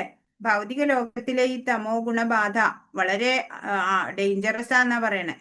ത്രിഗുണങ്ങളിൽ വെച്ച് ഏറ്റവും അധമമായിട്ടുള്ളത് തമോ ഗുണം തന്നെയാണ്. നമുക്കറിയാം, മനുഷ്യന് താഴെ 80 ലക്ഷം ജീവിവർഗങ്ങളുണ്ട്. ഇപ്പൊ 84 ലക്ഷം തരം ജീവാത്മാക്കളുണ്ട് നമ്മൾ എപ്പോഴും പറയണതാ. അപ്പൊ അതിന്റെ സ്പ്ലിറ്റപ്പ് ആരാ ഒന്ന് പറയാ? 84 ലക്ഷത്തിന്റെ സ്പ്ലിറ്റപ്പ് ആരാ പറയാ? 4 ലക്ഷം മനുഷ്യ വർഗങ്ങളുണ്ട് എന്നാ പറയണേ. ഒന്ന് പറയോ ആരെങ്കിലും? രജിത മാതാജി പറയോ? ഹരേ കൃഷ്ണ മാതാജി. ആ, പക്ഷിമൃഗാദികൾ 10 ലക്ഷം. അതെ. മനുഷ്യർ 4 ലക്ഷം അതെ. വിഭാഗത്തിൽ. പിന്നെ വൃക്ഷങ്ങള് ചെടികളൊക്കെ 20. 20. ആനിമൽസ് 30 അല്ലേ? ഓർമ്മയില്ല. ആനിമൽസ് 30. ഇൻസെക്ട്സ് റെപ്റ്റൈൽസ് ഒക്കെ 11. പിന്നെ ജലജീവികളായിട്ടുള്ളത് 9 ലക്ഷം. 9 ലക്ഷം. അതന്നെ. അങ്ങനെ 84 ലക്ഷം. അപ്പോ പക്ഷികള് മൃഗങ്ങളായും ഇഴജന്തുക്കളായും വൃക്ഷങ്ങളായും ഒക്കെ 84 ലക്ഷം. തമോ ഗുണം വളരുന്നതിന്റെ തോതനുസരിച്ചിട്ട് മനുഷ്യരെ ഈ നീച അവസ്ഥകളിലേക്കൊക്കെ കൊണ്ടുവരികയാണ് ചെയ്യുക. ഒരിക്കലും ഉയരാനാവാതെ തമസിൽ തന്നെ അനേകം ജന്മങ്ങൾ കഴിച്ചു കൂട്ടുന്നവരെയാണ് താമസ എന്നിവിടെ പറഞ്ഞിട്ടുള്ളത്. അവരുടെ ഭാവി വളരെ ഇരുളടഞ്ഞതായിരിക്കും. രജസ് തമസ് സ്വഭാവികൾക്ക് സത്വഗുണത്തിലേക്ക് ഉയരാനും അവസരമുണ്ട്. എന്താ അവസരം? അതെങ്ങനെയാ ഉയരുക? രജസ് തമസ് സ്വഭാവികള് എങ്ങനെയാ സത്വത്തിലേക്ക് ഉയരുക? കൃഷ്ണാവബോധം. കൃഷ്ണാവബോധത്തിലൂടെ അല്ലേ? പക്ഷെ ആ അവസരം ഉപയോഗപ്പെടുത്തണം അല്ലേ? അധമ ശ്രേണിയിൽ കഴിച്ചു കൂട്ടുകയാണെന്ന് വെച്ചാൽ പിന്നെ കാര്യമില്ല. ഇതൊരു ഗോൾഡൻ ഓപ്പർച്യൂണിറ്റിയാ നമുക്ക് അല്ലേ? മനുഷ്യ ജന്മം ഇതൊരു നല്ലൊരു ചാൻസാ. അത് നമ്മള് നഷ്ടപ്പെടുത്താതെ നോക്കണം. ഹരേ കൃഷ്ണ. ത്രിഗുണപ്രേരിതങ്ങളായ കർമ്മങ്ങളുടെ ഫലം എന്തെന്ന് ഈ ശ്ലോകം കൂടുതൽ സ്പഷ്ടമായി വിവരിക്കുന്നു. സാത്വിക ഗുണത്തിന്റെ വളർച്ചയുടെ തോതനുസരിച്ച് ജീവസത്തയ്ക്ക് ഈ വ്യൂഹത്തിലെ പല ഗ്രഹങ്ങളിലേക്കും ഉയരാം. രജോ ഗുണം സമ്മിശ്രമാണ്. സത്വതമസ്സുകൾക്കിടയിലും നിൽക്കുന്നു. അതെ, ഒരു വ്യക്തി എല്ലായ്പ്പോഴും വിശുദ്ധനല്ല. ശുദ്ധ രാജസ സ്വഭാവിയായ ഒരാൾ ഭൂമിയിൽ തന്നെ രാജാവായോ ധനികനായോ ജീവിക്കും. സമ്മിശ്ര ഗുണമുള്ളത് കൊണ്ട് താഴത്തേക്ക് വീഴുകയും ചെയ്യും. തമോ ഗുണം നീചമാണ്, ഏറ്റവും അധമമാണ്. മനുഷ്യന് താഴെ 80 ലക്ഷം ജീവിവർഗങ്ങളുണ്ട്. തമോ ഗുണം വളരുന്നതിന്റെ തോതനുസരിച്ച് മനുഷ്യരെ ഈ നീചാവസ്ഥകളിലേക്ക് കൊണ്ടുവരുന്നു. രജസ് തമസ് സ്വഭാവികൾക്ക് സത്വഗുണത്തിലേക്ക് ഉയരാൻ അവസരമുണ്ട്. ആ പദ്ധതിയാണ് കൃഷ്ണാവബോധം. ഇത് ഉപയോഗപ്പെടുത്തി അധമശ്രേണിയിൽ നിന്ന് ഉയരാം. അല്ലാത്തവർ അധമശ്രേണിയിൽ കഴിച്ചു കൂട്ടുക തന്നെ വേണം. ഇനി ഈ 3 ഗുണങ്ങളും സിദ്ധിക്കുന്നു. ബന്ധനം ഉണ്ടാക്കുന്നത് തന്നെയാ അല്ലെ ഈ 3 ഗുണങ്ങളും. പക്ഷെ ഈ ബന്ധനത്തിൽ നിന്ന് എങ്ങനെയാണ് ഒരാൾക്ക് നിവർത്തിക്കാൻ പറ്റുക? അത് നമുക്ക് 19ാമത്തെ ശ്ലോകത്തിൽ പറഞ്ഞു തരുന്നുണ്ട്.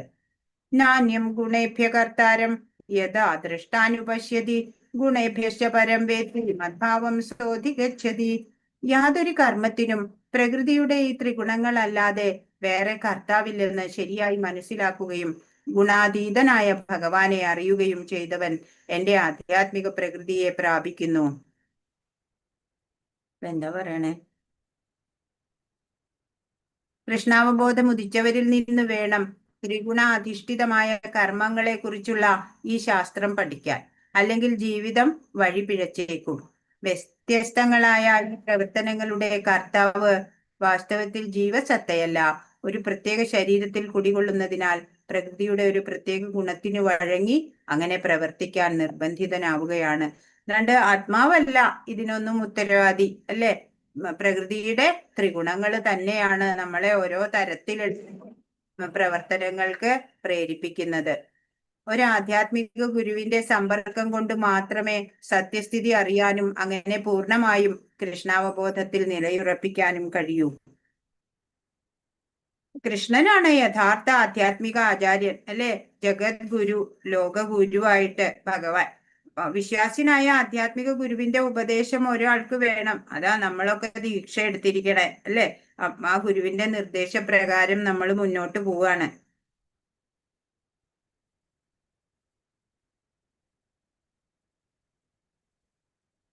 നമ്മൾ നമ്മുടെ സത്യസ്ഥിതി എങ്ങനെയാ അറിയാം?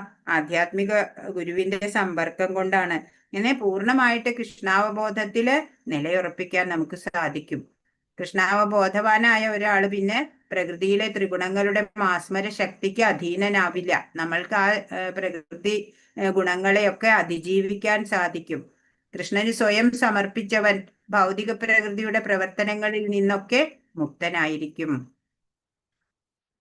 ത്രിഗുണ സ്വഭാവം പറഞ്ഞു. അതൊക്കെയും നമുക്ക് സ്വയം നിരീക്ഷിക്കാൻ പറ്റും അല്ലെ? പ്രകൃതി ഗുണങ്ങളാണ് താനാകുന്ന ജീവാത്മാവിൽ ഇങ്ങനെ പ്രതിഫലിക്കുന്നത്. ത്രിഗുണാതീത അവസ്ഥയാണ് ഇനി നമുക്ക് 20ാമത്തെ ശ്ലോകം പറഞ്ഞു തരുന്നത്. ഗുണാനേതാനതീത്യത്രീൻ ദേഹി ദേഹസമുദ്ഭവാൻ ജന്മ മൃത്യുജരാ ദുഃഖൈർ വിമുക്തോ അമൃതമശ്നുതേ.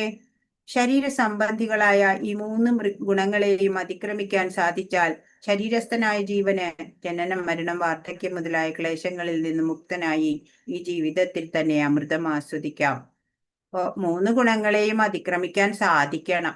അങ്ങനെ വന്നാല് നമുക്ക് ഈ ജീവിതത്തിൽ തന്നെ നമുക്ക് അമൃത തുല്യരായിട്ട് ജീവിക്കാം എന്നാണ്, അമൃതാത്മാക്കളായിട്ട് ജീവിക്കാം എന്നാ പറയണേ. ഈ ശരീരത്തിൽ തന്നെ തികഞ്ഞ കൃഷ്ണാവബോധത്തോടെ അതീന്ദ്രിയ അവസ്ഥയിൽ ജീവിക്കാൻ എങ്ങനെ കഴിയും എന്ന് ഈ ശ്ലോകം വിവരിക്കുന്നു. ഭൗതിക ശരീരസ്ഥനാണെങ്കിലും ആധ്യാത്മിക ജ്ഞാനം വളർത്തിയെടുക്കുന്നവന് ത്രിഗുണങ്ങളുടെ സ്വാധീനയിൽ നിന്ന് മുക്തനാവാം.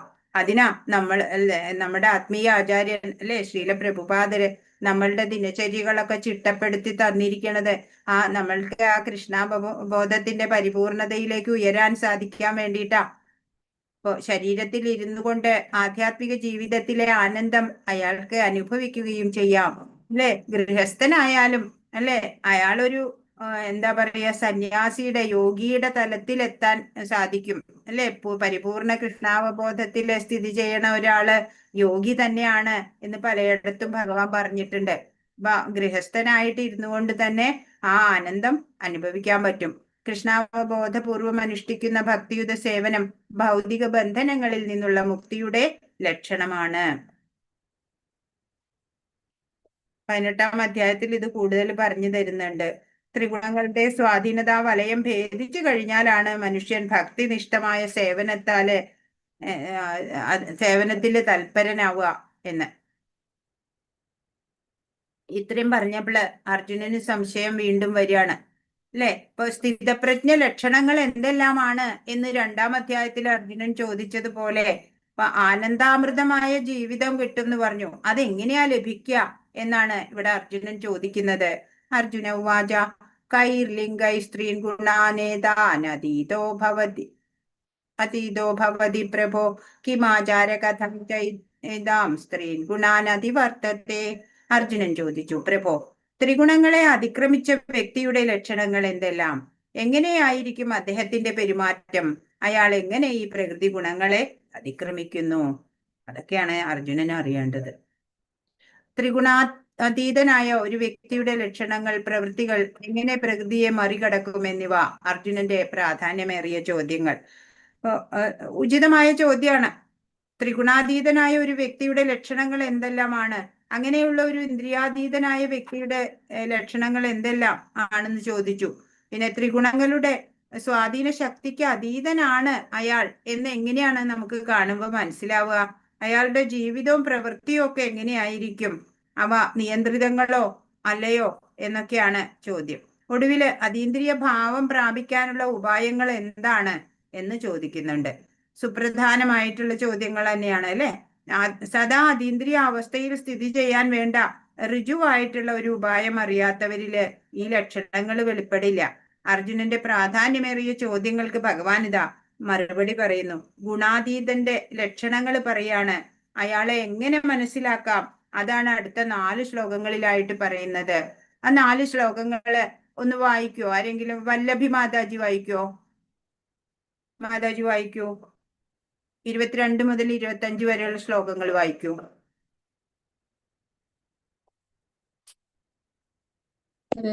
മാതാജി വായിക്കുന്നുണ്ടാ?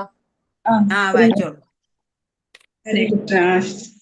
ശ്രീ ഭഗവാൻ വാച പ്രകാശം ച പ്രവൃത്തിം ച മോഹനമേവ ച പാണ്ഡവ നാദ്വേഷ്ടി സംപ്രവൃത്താനി ന നിവൃത്താനി കാംക്ഷതി.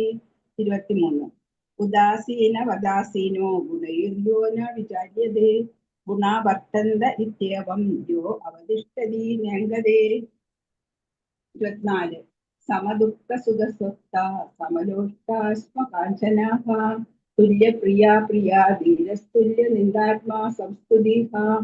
25. മാനാപമാനയോ സ്തുല്യ സ്തുല്യോ മിത്രാരിപക്ഷയോഃ സർവാരംഭ പരിത്യാഗി ഗുണാതീതാസ ഉച്യതേ. ഹരേ കൃഷ്ണ. ഹരേ കൃഷ്ണ. Thank you Mataji. ഈ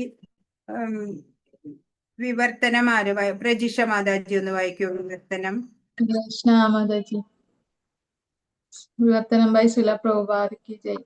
ശ്രീ ഭഗവാൻ പറഞ്ഞു, ഹേ പാണ്ഡുപുത്ര, പ്രകാശത്തിന്റെയോ ആസക്തിയുടെയോ വ്യാമോഹത്തിന്റെയോ അസാന്നിധ്യത്തിൽ ആർക്ക് വെറുപ്പ് ഉണ്ടാകുന്നില്ലയോ, അവയുടെ അസാന്നിധ്യത്തിൽ അത് വേണമെന്ന ആഗ്രഹം ഉണ്ടാകുന്നില്ലയോ, പ്രകൃതി ഗുണങ്ങൾ ഉളവാക്കുന്ന പ്രതികരണങ്ങളിൽ ആര് പ്രക്ഷുബ്ധനാകാതെ ഇരിക്കുന്നുവോ, പ്രകൃതി ഗുണങ്ങളാണ് പ്രവർത്തന നിരതങ്ങളായിരിക്കുന്നതെന്നു മനസ്സിലാക്കി ഉദാസീനനും അവയ്ക്ക് അതീതനും ആയിരിക്കുന്നുവോ, ആത്മനിഷ്ഠനായി സുഖദുഃഖങ്ങളെ തുല്യനിലയിൽ കാണുന്നുവോ, ആരുടെ ദൃഷ്ടിയിൽ മൺകട്ടയും കല്ലും പൊന്നും വ്യത്യസ്തമല്ലയോ, ആർക്ക് പ്രിയമായോ അപ്രിയമായോ യാതൊന്നുമില്ലയോ, ധീരനും നിന്ദകളിലും സ്തുതികളിലും മാനത്തിലും അപമാനത്തിലും സമചിത്തനും ശത്രു മിത്ര ഭേദമില്ലാത്തവനും നിരുദ്യമനുമായ ആ വ്യക്തിയെ ഗുണാതീതനെന്ന് പറയാം. ഹരേ കൃഷ്ണ. ഹരേ കൃഷ്ണ. Thank you Mataji. അപ്പൊ ഗുണാതീതന്റെ ലക്ഷണങ്ങൾ പറഞ്ഞു അല്ലെ, എങ്ങനെയാ ഗുണാതീതനെ മനസ്സിലാക്കുകന്ന്. അപ്പൊ ഗുണാതീതനാവണ ഒരു വ്യക്തിക്ക് എന്തൊക്കെ ഉണ്ടാവുക? പ്രകാശത്തിന്റെയോ ആസക്തിയുടെയോ വ്യാമോഹത്തിന്റെയോ സാന്നിധ്യത്തില് വെറുപ്പ് ഉണ്ടാവുന്നില്ല. എന്നാ അവയുടെ സാന്നിധ്യത്തിലോ അത് വേണമെന്നുള്ള ആഗ്രഹം ഉണ്ടാവില്ല. ഒന്നിനോട് അറ്റാച്ച്ഡ് അല്ല അങ്ങനെയുള്ള ആള്. പ്രകൃതി ഗുണങ്ങൾ ഉളവാക്കുന്ന പ്രതികരണങ്ങളില് പ്രക്ഷുബ്ധനാകാതിരിക്കും. നന്മ കിട്ടിയാലും അല്ലെ തിന്മ വന്നാലും അതിനൊന്നും ഒരു സമചിത്തതയോടെ അതിനെയൊക്കെ സ്വീകരിക്കുക. എല്ലാം ഭഗവത് പ്രസാദാണ് എന്ന ആ മട്ടിൽ സ്വീകരിക്കാനുള്ള ഭാവം. പ്രകൃതി ഗുണങ്ങളാണ് പ്രവർത്തന നിരതങ്ങളായിരിക്കുന്നതെന്ന് മനസ്സിലാക്കി ഉദാസീനനും അവയ്ക്ക് അതീതനുമായിരിക്കുന്നുവോ. അപ്പൊ നമ്മളുടെ ചുറ്റുമുള്ളവരായാലും അല്ലെ, അവരുടെ ഗുണങ്ങൾക്ക് അനുസരിച്ചിട്ട് അവര് പ്രവർത്തിക്കുള്ളൂ. നമ്മൾ ഉദ്ദേശിച്ച പോലെ അവര് സംസാരിക്കുകയോ വ്യവഹരിക്കുകയോ ഒന്നും ചെയ്യില്ല അല്ലെ. അപ്പൊ അവർക്ക് അവരുടെ രീതി അനുസരിച്ച് അവര് ജീവിക്കുന്നു എന്ന് കണക്കാക്കിയിട്ട് ഉദാസീനത. ചിലവരുണ്ട് എല്ലാവരെയും കൺട്രോൾ ചെയ്യാൻ പോവും അല്ലെ. ഒന്നും വേണ്ട, ആത്മനിഷ്ഠനായിട്ട് സുഖദുഃഖങ്ങളെ തുല്യ നിലയിൽ കാണുക, അല്ലെ? സുഖായാലും ദുഃഖായാലും, അല്ലെ? ആഗമാപായിനോ നിത്യസ്താം തിതിക്ഷസ്വ ഭാരത എന്ന് ഭഗവാൻ പറഞ്ഞു തന്നിട്ടുണ്ട്, അല്ലെ? ഈ ഗതിവിഗതികള്, ഈ കാലാവസ്ഥയുടെ ഗതിവിഗതികൾ പോലെ സുഖദുഃഖങ്ങൾ വരും. അതിനൊന്നും പരിഭ്രാന്തരാവാണ്ട്, ആരുടെ ദൃഷ്ടിയിൽ മൺകട്ടയും കല്ലും പൊന്നും വ്യത്യസ്തമല്ലയോ, അല്ലെ? അവർക്കങ്ങു രത്നം ചരൽക്കല്ലു പോലെ, ആരോ മരപ്പാവ പോലെ, അല്ലെ? അങ്ങനെയുള്ള ആൾക്കാരാവുക. ആർക്ക് പ്രിയമായോ അപ്രിയമായോ യാതൊന്നുമില്ലയോ. ചിലതിനോട് വലിയ പ്രിയം ഉണ്ടാവുക, ചിലതിനോട് വെറുപ്പുണ്ടാവുക. അങ്ങനെയൊന്നും പാടില്ല. ധീരനായിരിക്കുക, നിന്ദകളിലും സ്തുതികളിലും മാനത്തിലും അപമാനത്തിലും സമചിത്തനായിരിക്കുക. ശത്രു മിത്രം അങ്ങനെ ഭേദം ഉണ്ടാവാത്ത ആളായിരിക്കുക. നിരുദ്യമനുമായിട്ടുള്ള, എന്നുവെച്ചാൽ ഒന്നും തുടങ്ങാതിരിക്കുക എന്നല്ല. നിരുദ്യമൻ എന്ന് പറഞ്ഞാൽ എന്താ? നിരുദ്യമൻ എന്ന് പറഞ്ഞ ആരാ പറഞ്ഞു തരാ? രാഘവ ചൈതന്യ പ്രഭു ഒന്ന് പറഞ്ഞു തരൂ നിരുദ്യമൻ എന്നുള്ളതിന്റെ മീനിങ്.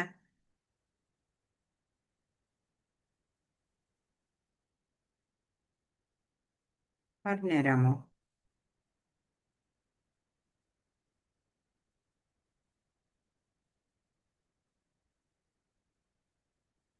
ഉദ്യമങ്ങളെല്ലാം ത്യജിച്ചവനായിരിക്കുന്ന എന്നാണ്. അതായത്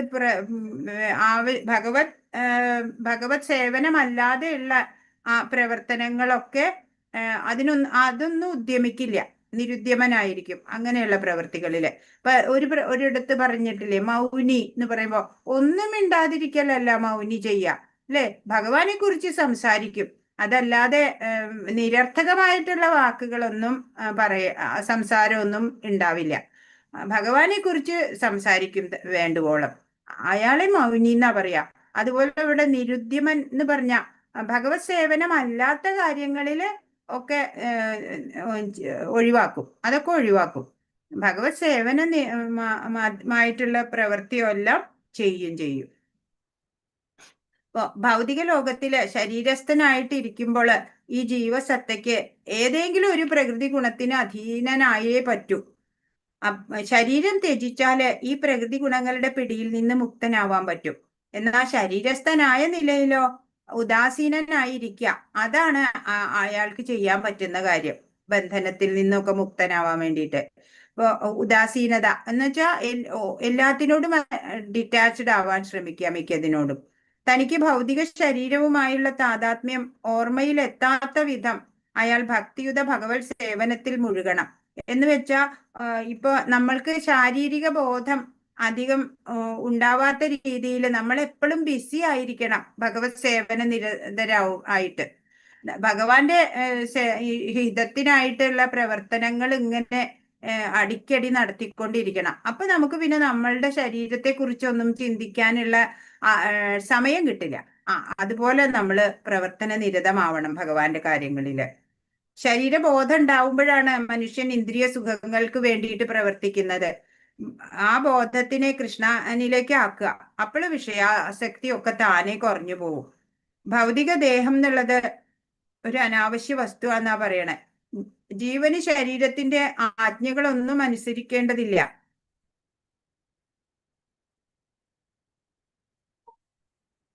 പിന്നെ അതീന്ദ്രിയ അവസ്ഥയിലുള്ള ഒരു വ്യക്തിയുടെ പെരുമാറ്റങ്ങൾ എങ്ങനെയിരിക്കും എന്നുള്ള ചോദ്യത്തിന് പറയാണ്, ഭൗതിക മനസ്ഥിതിയുള്ള ഒരാൾക്ക് ശരീരത്തോട് മറ്റുള്ളവർ കാട്ടണ നിന്ദ, ആദരവ് ഇതൊക്കെ ബാധകമായിരിക്കും.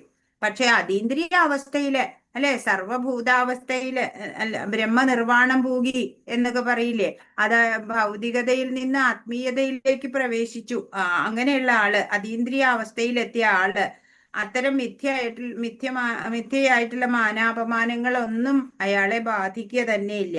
കൃഷ്ണാവബോധത്തോടെ സ്വന്തം കടമ നിർവഹിച്ചുകൊണ്ടിരിക്കും. ആര് മാനിക്കുന്നുണ്ടോന്നോ നിന്ദിക്കുന്നുണ്ടോന്നോ ഒന്നും ആള് ശ്രദ്ധിക്കില്ല. കൃഷ്ണാവബോധ ഭരിതമായിട്ടുള്ള തന്റെ കർത്തവ്യത്തിന് അനുയോജ്യമായ കാര്യങ്ങള് കൈക്കൊള്ളുകയാണ് ചെയ്യുക. ഇപ്പോ കൃത്യനിർവഹണത്തിന് സഹായിക്കുന്ന ഏതൊരാളെയും പ്രിയ സുഹൃത്തായിട്ട് കരുതുകയും ചെയ്യും. ഭഗവാന്റെ കാര്യങ്ങൾക്ക്, കൃഷ്ണാവബോധപരമായ കൃത്യനിർവഹണത്തിന് സഹായിക്കുന്നവരെയൊക്കെ സുഹൃത്തായിട്ട്, ഉത്തമ സുഹൃത്തായിട്ട് ആ ആള് കാണുകയും ചെയ്യും. അങ്ങനെയുള്ള ഒരാളാണ് ഗുണാതീതൻ എന്നാണ്. അപ്പൊ സ്വന്തം കാര്യത്തിനായിട്ടല്ല അങ്ങനെയുള്ള ഒരു വ്യക്തി പ്രവർത്തിക്കുക. കൃഷ്ണന് വേണ്ടിയിട്ടുള്ള ഏത് ഉദ്യമത്തിലും അയാൾ ഏർപ്പെടും. തനിക്ക് വേണ്ടിയിട്ടുള്ള സ്വന്തം ഹിതത്തിനായിട്ട് ഒരു ഉദ്യമത്തിലും ഏർപ്പെടില്ല. അതാണ് നിരുദ്യമൻ എന്നുള്ളത് കൊണ്ട് ഉദ്ദേശിച്ചത്.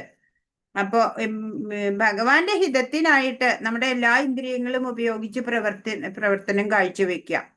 ഇങ്ങനെ പെരുമാറുന്ന ആളാണ് അതീന്ദ്രിയ അവസ്ഥ പൂകണത് എന്ന്, ബ്രഹ്മനിർവാണം പൂക എന്നൊക്കെ ഓരോ സ്ഥലത്ത് പറയുന്നുണ്ട് അല്ലെ. അപ്പൊ അത് തന്നെയാ ഇത്.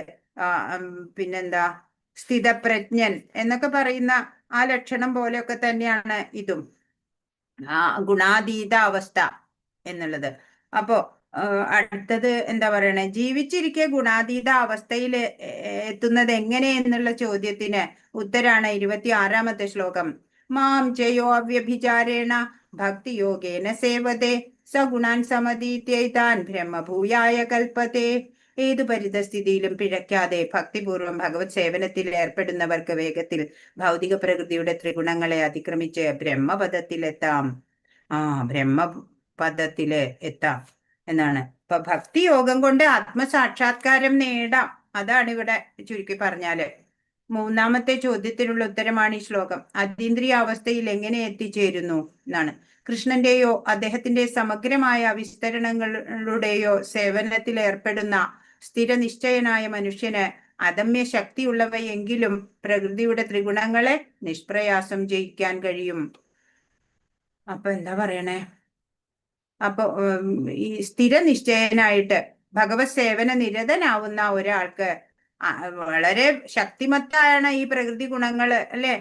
അതിനെയൊക്കെ ഭഗവാനില് മനസ്സർപ്പിച്ചുകൊണ്ട് കർമ്മങ്ങൾ ചെയ്താല് ഈ ത്രിഗുണങ്ങളെയൊക്കെ നിഷ്പ്രയാസം ജയിക്കാൻ സാധിക്കും. കൃഷ്ണാവബോധം ഉദിക്കുക അഥവാ ഭക്തിപൂർവം ഭഗവത് സേവനം ചെയ്യുക എന്നാൽ കൃഷ്ണനോട് തുല്യത നേടുക എന്നാണ് അർത്ഥം. ഉദാഹരണം, സ്വർണ ശകലങ്ങൾ സ്വർണ ഖനിയുടെ അംശങ്ങൾ എന്നതുപോലെ അല്ലെ, നമ്മളും ഭഗവത് അംശമാണ് അല്ലെ. ഭഗവാനായിട്ട് സേവനം ചെയ്യുക, അത് നമ്മുടെ കടമയാണ്. അർജുനന്റെ 3ാമത്തെ ചോദ്യത്തിന് ആണ് ഉത്തരം ഇവിടെ പറയണത്. പ്രകൃതി ഗുണങ്ങളുടെ പ്രവർത്തനങ്ങള് നമ്മളെ അലട്ടാണ്ട് നമ്മൾ നോക്കണം. അവയിൽ മനസ്സ് വെക്കണതിന് പകരം കൃഷ്ണകർമ്മങ്ങളിലേക്ക് മനസ്സിനെ തിരിച്ചുവിടുക, അതേ നിവൃത്തിയുള്ളൂ. കൃഷ്ണകർമ്മങ്ങള് അതായത് ഭക്തിയോഗം, കൃഷ്ണന് വേണ്ടി പ്രവർത്തിക്കുക സദാസമയം. കൃഷ്ണന് മാത്രല്ല, ഭഗവാന്റെ വിവിധ വിസ്തരണ മൂർത്തികളായിട്ടുള്ള രാമൻ, നാരായണൻ മുതലായവർക്ക് അർപ്പിക്കപ്പെടുന്ന പ്രവർത്തനങ്ങളും ഇതിൽപ്പെടും. ഭഗവാന്റെ രൂപവിസ്തരണങ്ങൾക്ക് എണ്ണമില്ല അല്ലെ. അപ്പോ കൃഷ്ണ സേവനത്തിലോ കൃഷ്ണന്റെ രൂപവിസ്തരണങ്ങളുടെ സേവനത്തിലോ ഏർപ്പെടുന്ന വ്യക്തിയെ ഗുണാതീതൻ എന്ന് പറയാം.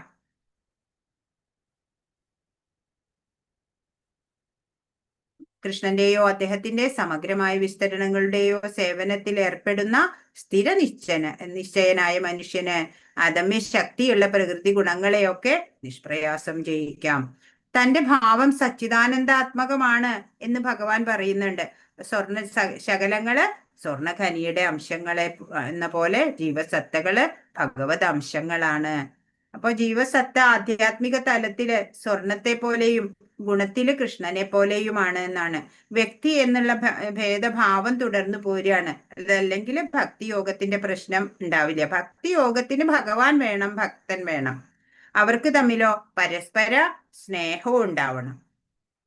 നമ്മൾ എന്താ വേണ്ടേ, പരമപ്രേമ ഭക്തിയോടെ ഭഗവാനെ നിരന്തരം സേവിക്കുക.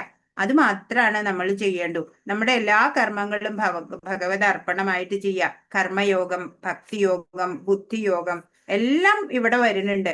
അതൊക്കെ ചെയ്താൽ മാത്രമാണ് ഈ 3 ഗുണങ്ങളെ നമുക്ക് അതിജീവിക്കാൻ പറ്റുള്ളൂ. അപ്പൊ ഭക്തി യോഗം കൊണ്ട് ബ്രഹ്മഭാവം ഭവിക്കുന്നത് എങ്ങനെയാണെന്നാണ് 27ാമത്തെ ശ്ലോകം പറയുന്നത്. ബ്രഹ്മണോ ഹി പ്രതിഷ്ഠാഹം അമൃതസ്യ വയസ്യ ച ശാശ്വതസ്യ ച ധർമ്മസ്യ സുഖസ്യ ഏകാന്തികസ്യ ച. അമൃതവും അക്ഷയവും ശാശ്വതവും ആത്യന്തിക സുഖത്തിന്റെ മൂലസ്ഥാനവുമായ വ്യക്തിശൂന്യ ബ്രഹ്മത്തിന്റെ അടിസ്ഥാനവും ഞാൻ തന്നെ. അപ്പൊ ബ്രഹ്മവും ഭഗവാൻ തന്നെയാണ്. ബ്രഹ്മത്തിന്റെ നൈസർഗിക സ്വഭാവങ്ങള് അമൃതത്വം, അക്ഷയത്വം, ആനന്ദം. അതാണ് സത്ത് ചിത്ത് ആനന്ദം. ബ്രഹ്മത്തിന്റെ നൈസർഗിക സ്വഭാവങ്ങൾ. സാക്ഷാത്കാരത്തിന്റെ ആരംഭമാണ് ബ്രഹ്മൻ. പരമാത്മാവ് അതിന്റെ മധ്യാവസ്ഥയും പരമപുരുഷനായ ഭഗവാൻ അന്തിമ സാക്ഷാത്കാരവുമാണ്. നമുക്കറിയാം അല്ലെ, 3 തരത്തിലാണ് സാക്ഷാത്കരിക്കുന്നത് ഭഗവാനെ. ബ്രഹ്മൻ, പരമാത്മാവ്, ഭഗവാൻ എന്ന്. അതൊക്കെ നമ്മൾ ഏറ്റവും ആദ്യം പഠിക്കണതാ. ഭൗതിക പ്രകൃതിക്ക് അധീനമായ ജീവസത്ത ആധ്യാത്മിക ജ്ഞാനം വളർത്താൻ തുടങ്ങുമ്പോൾ ഭൗതിക അസ്തിത്വത്തിന്റെ അവസ്ഥയിൽ നിന്ന് സ്വയം ഉയർന്ന് ഭഗവാന്റെ ബ്രഹ്മം എന്ന സങ്കല്പത്തിലെത്തും അല്ലെ. ആദ്യം അങ്ങനെയാ ഉണ്ടാവുക. അറിവ് കിട്ടുമ്പോ, ആധ്യാത്മികമായിട്ട് കുറച്ച് ജ്ഞാനം കിട്ടുമ്പോഴാണ് അല്ലെ ബ്രഹ്മം എന്നുള്ള രീതിയിൽ സാക്ഷാത്കരിക്കാൻ സാധിക്കുക. ഭക്തിയുത സേവനത്തിലെ ബ്രഹ്മസാക്ഷാത്കാരവും ശാശ്വതത്വവും അക്ഷയത്വവും ഉൾക്കൊള്ളും. അത്യന്തം ലളിതമാണ് ഭഗവത് ഭക്തി സേവനം. ഭക്തിയുത സേവന സാക്ഷാത്കാരത്തിനായി ഭക്തന്മാരുമായി സഹകരിച്ചുകൊണ്ട് ശ്രവണം, കീർത്തനം, സ്മരണം മുതലായ 9 ഭക്തി സാധനകൾ അനുഷ്ഠിക്കണം അല്ലെ. ആദ്യം സത്സംഗം വേണം, പിന്നെയോ 9 നവധാ ഭക്തി സാധനകള് അനുഷ്ഠിക്കാൻ ശ്രമിക്കണം. അതീന്ദ്രിയ സ്പന്ദനങ്ങൾ ഉൾക്കൊള്ളുന്ന ഹരേ കൃഷ്ണ കൃഷ്ണ കൃഷ്ണ ഹരേ ഹരേ, ഹരേ രാമ രാമ രാമ ഹരേ ഹരേ എന്ന മഹാമന്ത്രം സദാ ഉരുവിടുകയും വേണം. ഭഗവാന്റെയും അവിടുത്തെ ഭക്തന്മാരുടെയും ആവിർഭാവം, തിരോഭാവം എന്നിവ ആഘോഷിക്കുന്ന ദിവസങ്ങളിൽ ഉപവസിക്കുകയും വേണം. ഇങ്ങനെ ജീവിച്ചാൽ എല്ലാ ഭൗതിക ബന്ധനങ്ങളിൽ നിന്നും മുക്തനാവാം. ശ്രീല പ്രഭുപാദ് നമുക്ക് ചിട്ടപ്പെടുത്തി തന്നിട്ടുണ്ട് അല്ലെ, എങ്ങനെ ജീവിക്കണം, എങ്ങനെ ഭക്തിയുത സേവന നിരതരായിട്ട് ആത്മീയതയിൽ ഉയരാം, എന്ന പുരോഗതി നേടാം എന്നുള്ളത്.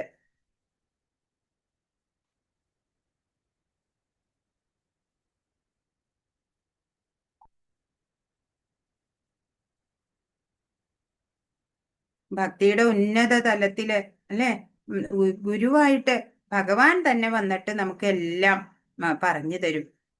ജ്ഞാന സൂര്യൻ പ്രകാശിക്കുമ്പോൾ മഞ്ഞുരുകണ പോലെ അല്ലെ എല്ലാം ഭഗവാനായി മാറും. അങ്ങനെ ഉന്നത തലത്തില് രൂപമേ ഇല്ലാത്ത അല്ലെ ആ ഒരു അവസ്ഥയിലേക്ക് നമ്മൾ എത്തും അല്ലെ. എല്ലാം ഭഗവാന് ബ്രഹ്മമായിട്ട് തോന്നും നമുക്ക്. പരമാത്മാവായ ഭഗവാനായിട്ട് എങ്ങനെയാണ് ചേരുക എന്നൊക്കെ ഇവിടെ ഭഗവാൻ പറഞ്ഞു തരുന്നുണ്ട്. ഷഡൈശ്വര്യ സമ്പന്നനായിട്ടുള്ള ഭഗവാനെ സമീപിക്കുമ്പോൾ ഈ 6 ഐശ്വര്യങ്ങളുടെ കൈമാറ്റം ഉണ്ടാവും എന്നാ പറയണേ. സേവകനും ഏതാണ്ട് രാജാവിനെ പോലെ തന്നെ അപ്പൊ സുഖം അനുഭവിക്കുകയാണ്. അതാണ് അല്ലെ സാലോക്യം, സാമീപ്യം, സാഷ്ടി എന്നൊക്കെ. സാഷ്ടിയാണ് അല്ലെ എല്ലാ ഐശ്വര്യങ്ങളും കൈമാറ്റപ്പെടുന്ന അവസ്ഥ. ഇപ്പൊ ഭക്തിയുത സേവനത്തിൽ മുഴുകിയിരിക്കുന്ന ഭക്തനെ ഇവയെല്ലാം സിദ്ധമാവും എന്നാണ്. പ്രകൃത്യ നമ്മളൊക്കെയും ബ്രഹ്മം തന്നെയാണ്. ഭൗതിക ലോകത്തെ കീഴടക്കണം എന്ന ആഗ്രഹം ഉണ്ടാവുമ്പോഴാണ് അധപ്പതിക്കാൻ കാരണമാവണത്. അപ്പൊ ജീവസത്ത പ്രകൃതിയുടെ ത്രിഗുണങ്ങൾക്കൊക്കെ അതീതനാണ് ശരിക്ക്. ദൈവത്തിന്റെ അംശമായ കൊണ്ട്, ഭഗവാന്റെ അംശമായ കൊണ്ട് തന്നെ. പക്ഷെ നമ്മൾ ഈ പ്രകൃതിയോടുള്ള സമ്പർക്കം കൂടുതലായ കാരണമാണ് ഗുണങ്ങൾക്ക് അടിമപ്പെടുന്നത്. അപ്പൊ നമ്മൾ ഇതിന്ന് അതീതരാവാൻ എന്ത് വേണം? ഭക്തിയുത ഭഗവത് സേവനങ്ങളൊക്കെ ചെയ്യാം അല്ലെ. നവധാ ഭക്തി സാധനകൾ പ്രാക്ടീസ് ചെയ്യാം. അത്യന്തം ലളിതമാണ് ഭഗവത് ഭക്തി സേവനം എന്ന് പ്രഭുപാദ് ഇവിടെ പറഞ്ഞിട്ടുണ്ട്. എപ്പോഴും കൃഷ്ണനെ സേവിക്കുന്നതിൽ നമ്മൾ നിരതരാവുക. ഭഗവാന് നിവേദിച്ചത് ഭക്ഷിക്കുക, തൃപ്പാദങ്ങളിൽ അർപ്പിക്കപ്പെട്ട പൂക്കളുടെ ഗന്ധം നുകരുക അല്ലെ. ഭഗവാന്റെ ലീലകള് നടത്തിയ സ്ഥലങ്ങൾ സന്ദർശിക്കുക. ഭഗവാന്റെ ലീലകളെയും ഭക്തന്മാരിൽ അദ്ദേഹം എത്ര കാരുണ്യം ചൊരിയുന്നുവെന്ന് വ്യക്തമാക്കുന്ന സംഭവങ്ങളെ വായിച്ചറിയുക. അതീന്ദ്രിയ സ്പന്ദനങ്ങൾ ഉൾക്കൊള്ളുന്ന ഹരേ കൃഷ്ണ മഹാമന്ത്രം ജപിക്കുക. അങ്ങനെ ഭഗവാന്റെയും ഭക്തരുടെയും ആവിർഭാവ തിരോഭാവങ്ങൾ ഒക്കെ ആഘോഷിക്കുന്ന ദിവസം ഉപവസിക്കുക. ഇങ്ങനെയൊക്കെ ആയാല് ഭൗതിക ബന്ധനങ്ങളിൽ നിന്നൊക്കെ മുക്തനാവാം. അങ്ങനെ ബ്രഹ്മജ്യോതിയിലോ ബ്രഹ്മാനുഭൂതിയിലെ മറ്റേതെങ്കിലും തലത്തിലോ നിലയുറപ്പിക്കുന്ന ആ ഭക്തൻ ഗുണം കൊണ്ട് ഭഗവാന്റെ സദൃശനായി മാറും എന്നാണ്. ഗുണത്രയ വിഭാഗ യോഗം ഇവിടെ അവസാനിക്കുകയാണ്. കഴിഞ്ഞ അധ്യായത്തില് ക്ഷേത്രജ്ഞനെ കുറിച്ച് പറഞ്ഞു അല്ലെ. ഈ ക്ഷേത്രജ്ഞനെ ഇനി ക്ഷേത്രത്തിനെ അറിയണം എന്നുണ്ടെങ്കിലോ അതിന്റെ കാതലായ ഗുണഘടന അറിയണം. അതിനു വേണ്ടിയിട്ടാണ് ഈ 3 ഗുണവിഭാഗങ്ങളെയും കുറിച്ച് ഇവിടെ പറഞ്ഞത്. ഈ 3 ഗുണങ്ങളും പ്രകൃതിയിൽ ജീവിച്ചിരിക്കുന്നിടത്തോളം നമ്മളില് വന്നും പോയും ഒക്കെ ഇരിക്കുക തന്നെ ചെയ്യും. ചിലപ്പോൾ സത്വഗുണം പ്രകാശം ആവും കൂടുതല്, ചില സമയം രജോ ഗുണത്തില് കർമ്മ തൽപര ആയിരിക്കും, തമോ ഗുണത്തിലാണെങ്കിൽ ആലസ്യത്തോടെ ഇരിക്കും.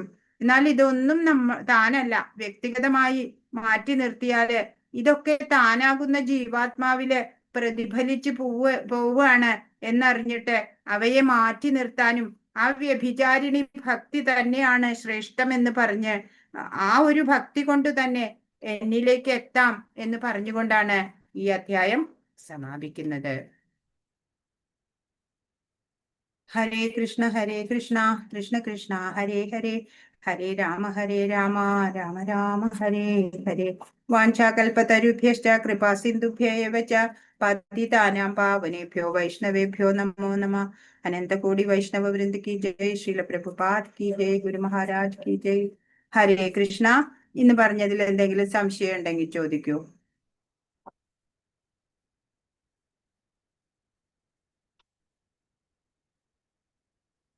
ഹരേ കൃഷ്ണ.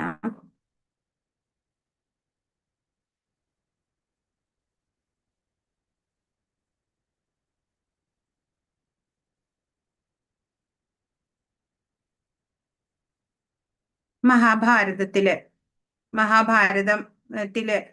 ഏറ്റവും അധികം സത്വഗുണമുള്ള ഒരു മഹാത്മാവുണ്ട്. ആരാണെന്ന് പറയാമോ? യുധിഷ്ഠിരൻ. ശരിയാണ്. അതിലും കുറച്ചും കൂടെ ടോപ്പ് ഭീഷ്മദേവൻ. അതന്നെ, ഭീഷ്മരന്നെ. ഇപ്പോ ഭീഷ്മരെ കുറിച്ചിട്ട് നമുക്ക് കുറച്ച് പറയാം. ധർമ്മപുത്രര് ചെറുപ്പം മുതലേ പല പല നേട്ടങ്ങളൊക്കെ നേടി, പിന്നീട് രാജാവായി, അല്ലെ? രാജസൂയം കഴിഞ്ഞു, വനവാസമൊക്കെ വേണ്ടി വന്നിട്ടുണ്ട്.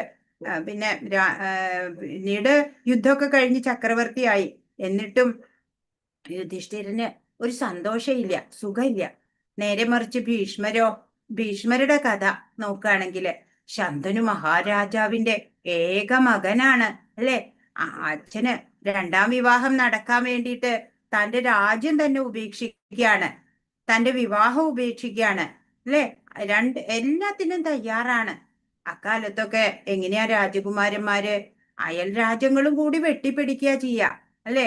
ഇവിടെയോ ലഭ്യമായ രാജ്യം പോലും ഉപേക്ഷിക്കുക ചെയ്യണത്, അല്ലെ? അന്ന് രാജകുമാരന്മാര് സ്വയംവരം ഉണ്ടെങ്കില് അവിടെ ചെന്നിട്ട് കന്യകയെ തട്ടിക്കൊണ്ടു പോരും, അല്ലെ? അന്ന് കാലത്ത് ഭീഷ്മരെന്താ ചെയ്തേ? വിവാഹമേ വേണ്ടെന്ന് വെച്ചു, അല്ലെ? അതൊക്കെ ഒരു ചെറിയ കാര്യമാണോ? സൗഭാഗ്യ പരിത്യാഗം അതൊന്നും ആരെ കൊണ്ടും പറ്റുന്ന കാര്യങ്ങളല്ല. സാധാരണക്കാര് കരുതും സൗഭാഗ്യങ്ങളൊക്കെ അനുഭവിക്കുക അതാ സുഖംന്ന്. പക്ഷെ അത് മാത്രല്ല സുഖം. ജീവിതത്തിൽ വന്നു ചേരുന്ന സൗഭാഗ്യങ്ങളെ ഓരോന്നിനെയും പരിത്യജിക്കാൻ കഴിയാന്നുള്ളതുണ്ടല്ലോ, മഹാഭാഗ്യം തന്നെയാണെന്നാ പറയണേ. പരമ്പരയാ അവകാശപ്പെട്ട രാജ്യം, വിവാഹം കഴിക്കാനുള്ള അവകാശം, അതൊക്കെയും ഉപേക്ഷിച്ച് വന്ന ആൾക്ക് ഇപ്പോ ശരശയ്യ. വിഷമാവോ? ഒട്ടും വിഷമായില്ല ഭീഷ്മർക്ക്. മറിച്ച് ധർമ്മപുത്രര് ഭാരത ചക്രവർത്തി ആയിരുന്നിട്ടും സുഖമില്ല. അപ്പൊ നേട്ടം കൊണ്ടൊന്നും സുഖം ഉണ്ടാവാൻ പോണില്ല, പരിത്യജിക്കുമ്പോഴാ സുഖം ഉണ്ടാവുക. അത് പറഞ്ഞു തരാണ് ഈ ഭീഷ്മരുടെ ചരിത്രം നമുക്ക്. ഇപ്പൊ കൈവല്യോപനിഷത്ത് പറയുന്നുണ്ട്, ന കർമ്മണാ ന പ്രജയാ ധന്യേന ത്യാഗേന ഏകേ അമൃതത്വമാനസ എന്ന്. കുറെ നേട്ടം, സന്തതികള്, ഇതുകൊണ്ടൊന്നും സുഖം ഉണ്ടാവില്ല, ത്യാഗം കൊണ്ടാണ് അമൃതത്വം ഉണ്ടാവുക എന്ന്. ഭീഷ്മര് കിടക്കുകയാണ് ശരശയ്യയില്, എല്ലാവരും ഉണ്ട് ചുറ്റും. അപ്പൊ പാണ്ഡവരോട് പറഞ്ഞു, നിങ്ങളുടെ അമ്മ അനുഭവിച്ച ക്ലേശങ്ങൾ ഉണ്ടല്ലോ, കുറച്ചൊന്നുമല്ല. അന്ന് ഞാൻ കരുതിയത് നിങ്ങൾ വലുതായാൽ അമ്മയ്ക്ക് ദുഃഖമൊക്കെ തീരും എന്നാണ്. എന്നാൽ ആ ദുഃഖം ഇപ്പോ നിങ്ങളിലേക്കും പകരുകയാണ് ചെയ്തത്. എന്താണ് ഇതിന് കാരണം? അറിഞ്ഞൂടാ. ധർമാനുഷ്ഠാന കുറവില്ല, ശക്തിക്ക് കുറവില്ല, അല്ലെ? ഒന്നുമില്ല. ഈശ്വരാധീനുണ്ട്, ഭഗവാൻ നിങ്ങളുടെ കൂടെയാ. എന്നിട്ടും ആപത്തൊഴിയണില്ല, അല്ലെ? ഇപ്പോ സർവം കാലകൃതം മന്യേ എന്നാണ്. ഒരാള് ദുഃഖിക്കണമെന്നാണ് നിശ്ചയമെങ്കില് അത് തന്നെ വരുള്ളൂ അല്ലെ? കാലസ്വരൂപന്റെ സങ്കല്പാണത്. പ്രഭു ശ്രീകൃഷ്ണൻ തന്നെയാണ് കാലവും അല്ലെ? ഇപ്പൊ ഭീഷ്മര് പറയാണ്, എനിക്ക് ദർശനം തരാന് ഉദ്ദേശിച്ചിട്ട് ഇതാ ശ്രീകൃഷ്ണൻ ഇതാ ഇവിടെ ഇപ്പൊ എന്റെ മുമ്പില് സന്നിഹിതനായിട്ടുണ്ട്. ആ മുഖം കണ്ടുകൊണ്ട് ദേഹം വെടിയണം. അതാ അപ്പോ ധർമ്മപുത്രരും എല്ലാവരും നിൽക്കുന്നുണ്ട്. ധർമ്മപുത്രരെ നോക്കി, ഇനി എന്തെങ്കിലും അറിയാനുണ്ടോ എന്നോട് ചോദിച്ചോളൂ എന്ന് പറയാണ്. അപ്പൊ ചോദിച്ചു, ഭാഗവത ധർമ്മം, സ്ത്രീധർമ്മം, രാജധർമ്മം എല്ലാം ചോദിച്ചു. അപ്പൊ ജ്ഞാനിയായ ഭീഷ്മര് എല്ലാം വിവരിച്ചു പറഞ്ഞു കൊടുത്തു. ഭീഷ്മോപദേശം അല്ലേ? അപ്പൊ പറഞ്ഞു, ഉത്തമനായ രാജാവായിട്ട് ഭരിക്കണം. ഓരോ വ്യക്തിക്കും സുരക്ഷിതത്വം ലഭിക്കുന്ന രീതിയിൽ വേണം. സ്വധർമ്മത്തിൽ നിന്ന് പിന്മാറരുത്, അത് പാപമാണ് എന്ന്. പിന്നീട് ഭഗവാനെ സ്തുതിക്കാൻ ആരംഭിക്കുകയാണ്. അപ്പോ ശ്രീകൃഷ്ണാവതാരത്തിലെ പല പല രംഗങ്ങൾ ഇങ്ങനെ മനസ്സിൽ തെളിഞ്ഞു വരികയാണ്. ഏതാണ് ശ്രേഷ്ഠമായത് പറയാനാവണില്ല. ഏതെടുത്ത് നോക്കുമ്പോഴും മനോഹരായിട്ട് തോന്നാണ്. ഭഗവാൻ തന്റെ നേർക്ക് കാണിച്ച കാരുണ്യം എത്രയാണ് എന്ന് ഭീഷ്മർ ഓർക്കുകയാണ്. ഭീഷ്മർക്ക് സമ്പത്തോ അധികാരോ ഇന്ദ്രിയ സുഖോ ഒന്നും വേണ്ട. അപ്പോൾ മനസ്സിലാക്കാം, അങ്ങനെയുള്ള ഒരാൾക്ക് എപ്പോഴും ഈശ്വര അനുഗ്രഹം ഉണ്ടാവും. ഇപ്പൊ ഭൗതിക ആഗ്രഹങ്ങൾ കൂടി വരുന്നത് എന്തിന്റെ ലക്ഷണാന്നറിയോ? ഈശ്വരാനുഗ്രഹ കുറവിന്റെ ലക്ഷണാണ്. അശാന്തിയാണ് അവിടെ ഫലം ഉണ്ടാവുക. ആഗ്രഹം ഉണ്ടാവുക, സാധാരണക്കാർ ഇങ്ങനെയാ ചിന്തിക്കുക, ആഗ്രഹം ഉണ്ടാവുക, അതൊക്കെ സാധിക്കുക, അതല്ലേ അനുഗ്രഹം എന്ന് തോന്നും. ആഗ്രഹം അനുഭവിക്കുന്നതിലും നന്ന് ആഗ്രഹം ഇല്ലാണ്ടിരിക്കണതാണ്. ഈ ദിരുതി ഉപകൽപിത വിതൃഷ്ണ എന്ന് തുടങ്ങിയിട്ടാണ് ആ ഭീഷ്മ ഉപദേശം ആരംഭിക്കണത് തന്നെ അല്ലെ? ഇപ്പൊ ഭഗവാന്റെ പാർത്ഥസാരഥി രൂപം ഇങ്ങനെ ഓർമ്മ വരികയാണ് ഭീഷ്മർക്ക്. കുതിരയുടെ കടിഞ്ഞാണും ചമ്മട്ടിയും ധരിച്ച ആ ഭഗവത് രൂപം എന്നും എനിക്ക് ഓർക്കാൻ കഴിയണം എന്ന്. പിന്നെ യുദ്ധക്കളത്തില് അല്ലെ, ശരീരത്തില് ചോര പൊടിഞ്ഞിട്ട് പിന്നെ പൊടിപടലങ്ങളാല് പടർന്നിട്ട് എന്റെ അമ്പുകളെ കൊണ്ടിട്ടാ ഭീഷ്മര് ഓർക്കുക, ഭീഷ്മരുടെ അമ്പുകൾ കൊണ്ടിട്ടാണ്. അങ്ങനെയുള്ള ആ രൂപം ഹൃദയത്തിൽ എപ്പോഴും പ്രകാശിക്കണേ എന്ന് പ്രാർത്ഥിക്കുകയാണ്. വൃന്ദാവന ലീല ഓർക്കുമ്പോഴ് അത് അതിമനോഹരാണ്. ഇടയ സ്ത്രീകളെ പോലും യോഗീശ്വരികളാക്കി മാറ്റി അല്ലെ? ഓരോ ഗോപിക്കും എങ്ങനെ വേണമെന്നാണോ ആഗ്രഹമെന്നോ, കൃഷ്ണനെ പോലെ ആവണം, അതാ അവരുടെയൊക്കെ ആഗ്രഹം. കൃഷ്ണൻ നടക്കുന്ന പോലെ, കൃഷ്ണൻ ചിരിക്കുന്ന പോലെ ഒക്കെ ആവാൻ അവര് ശീലിക്കുകയാണ്.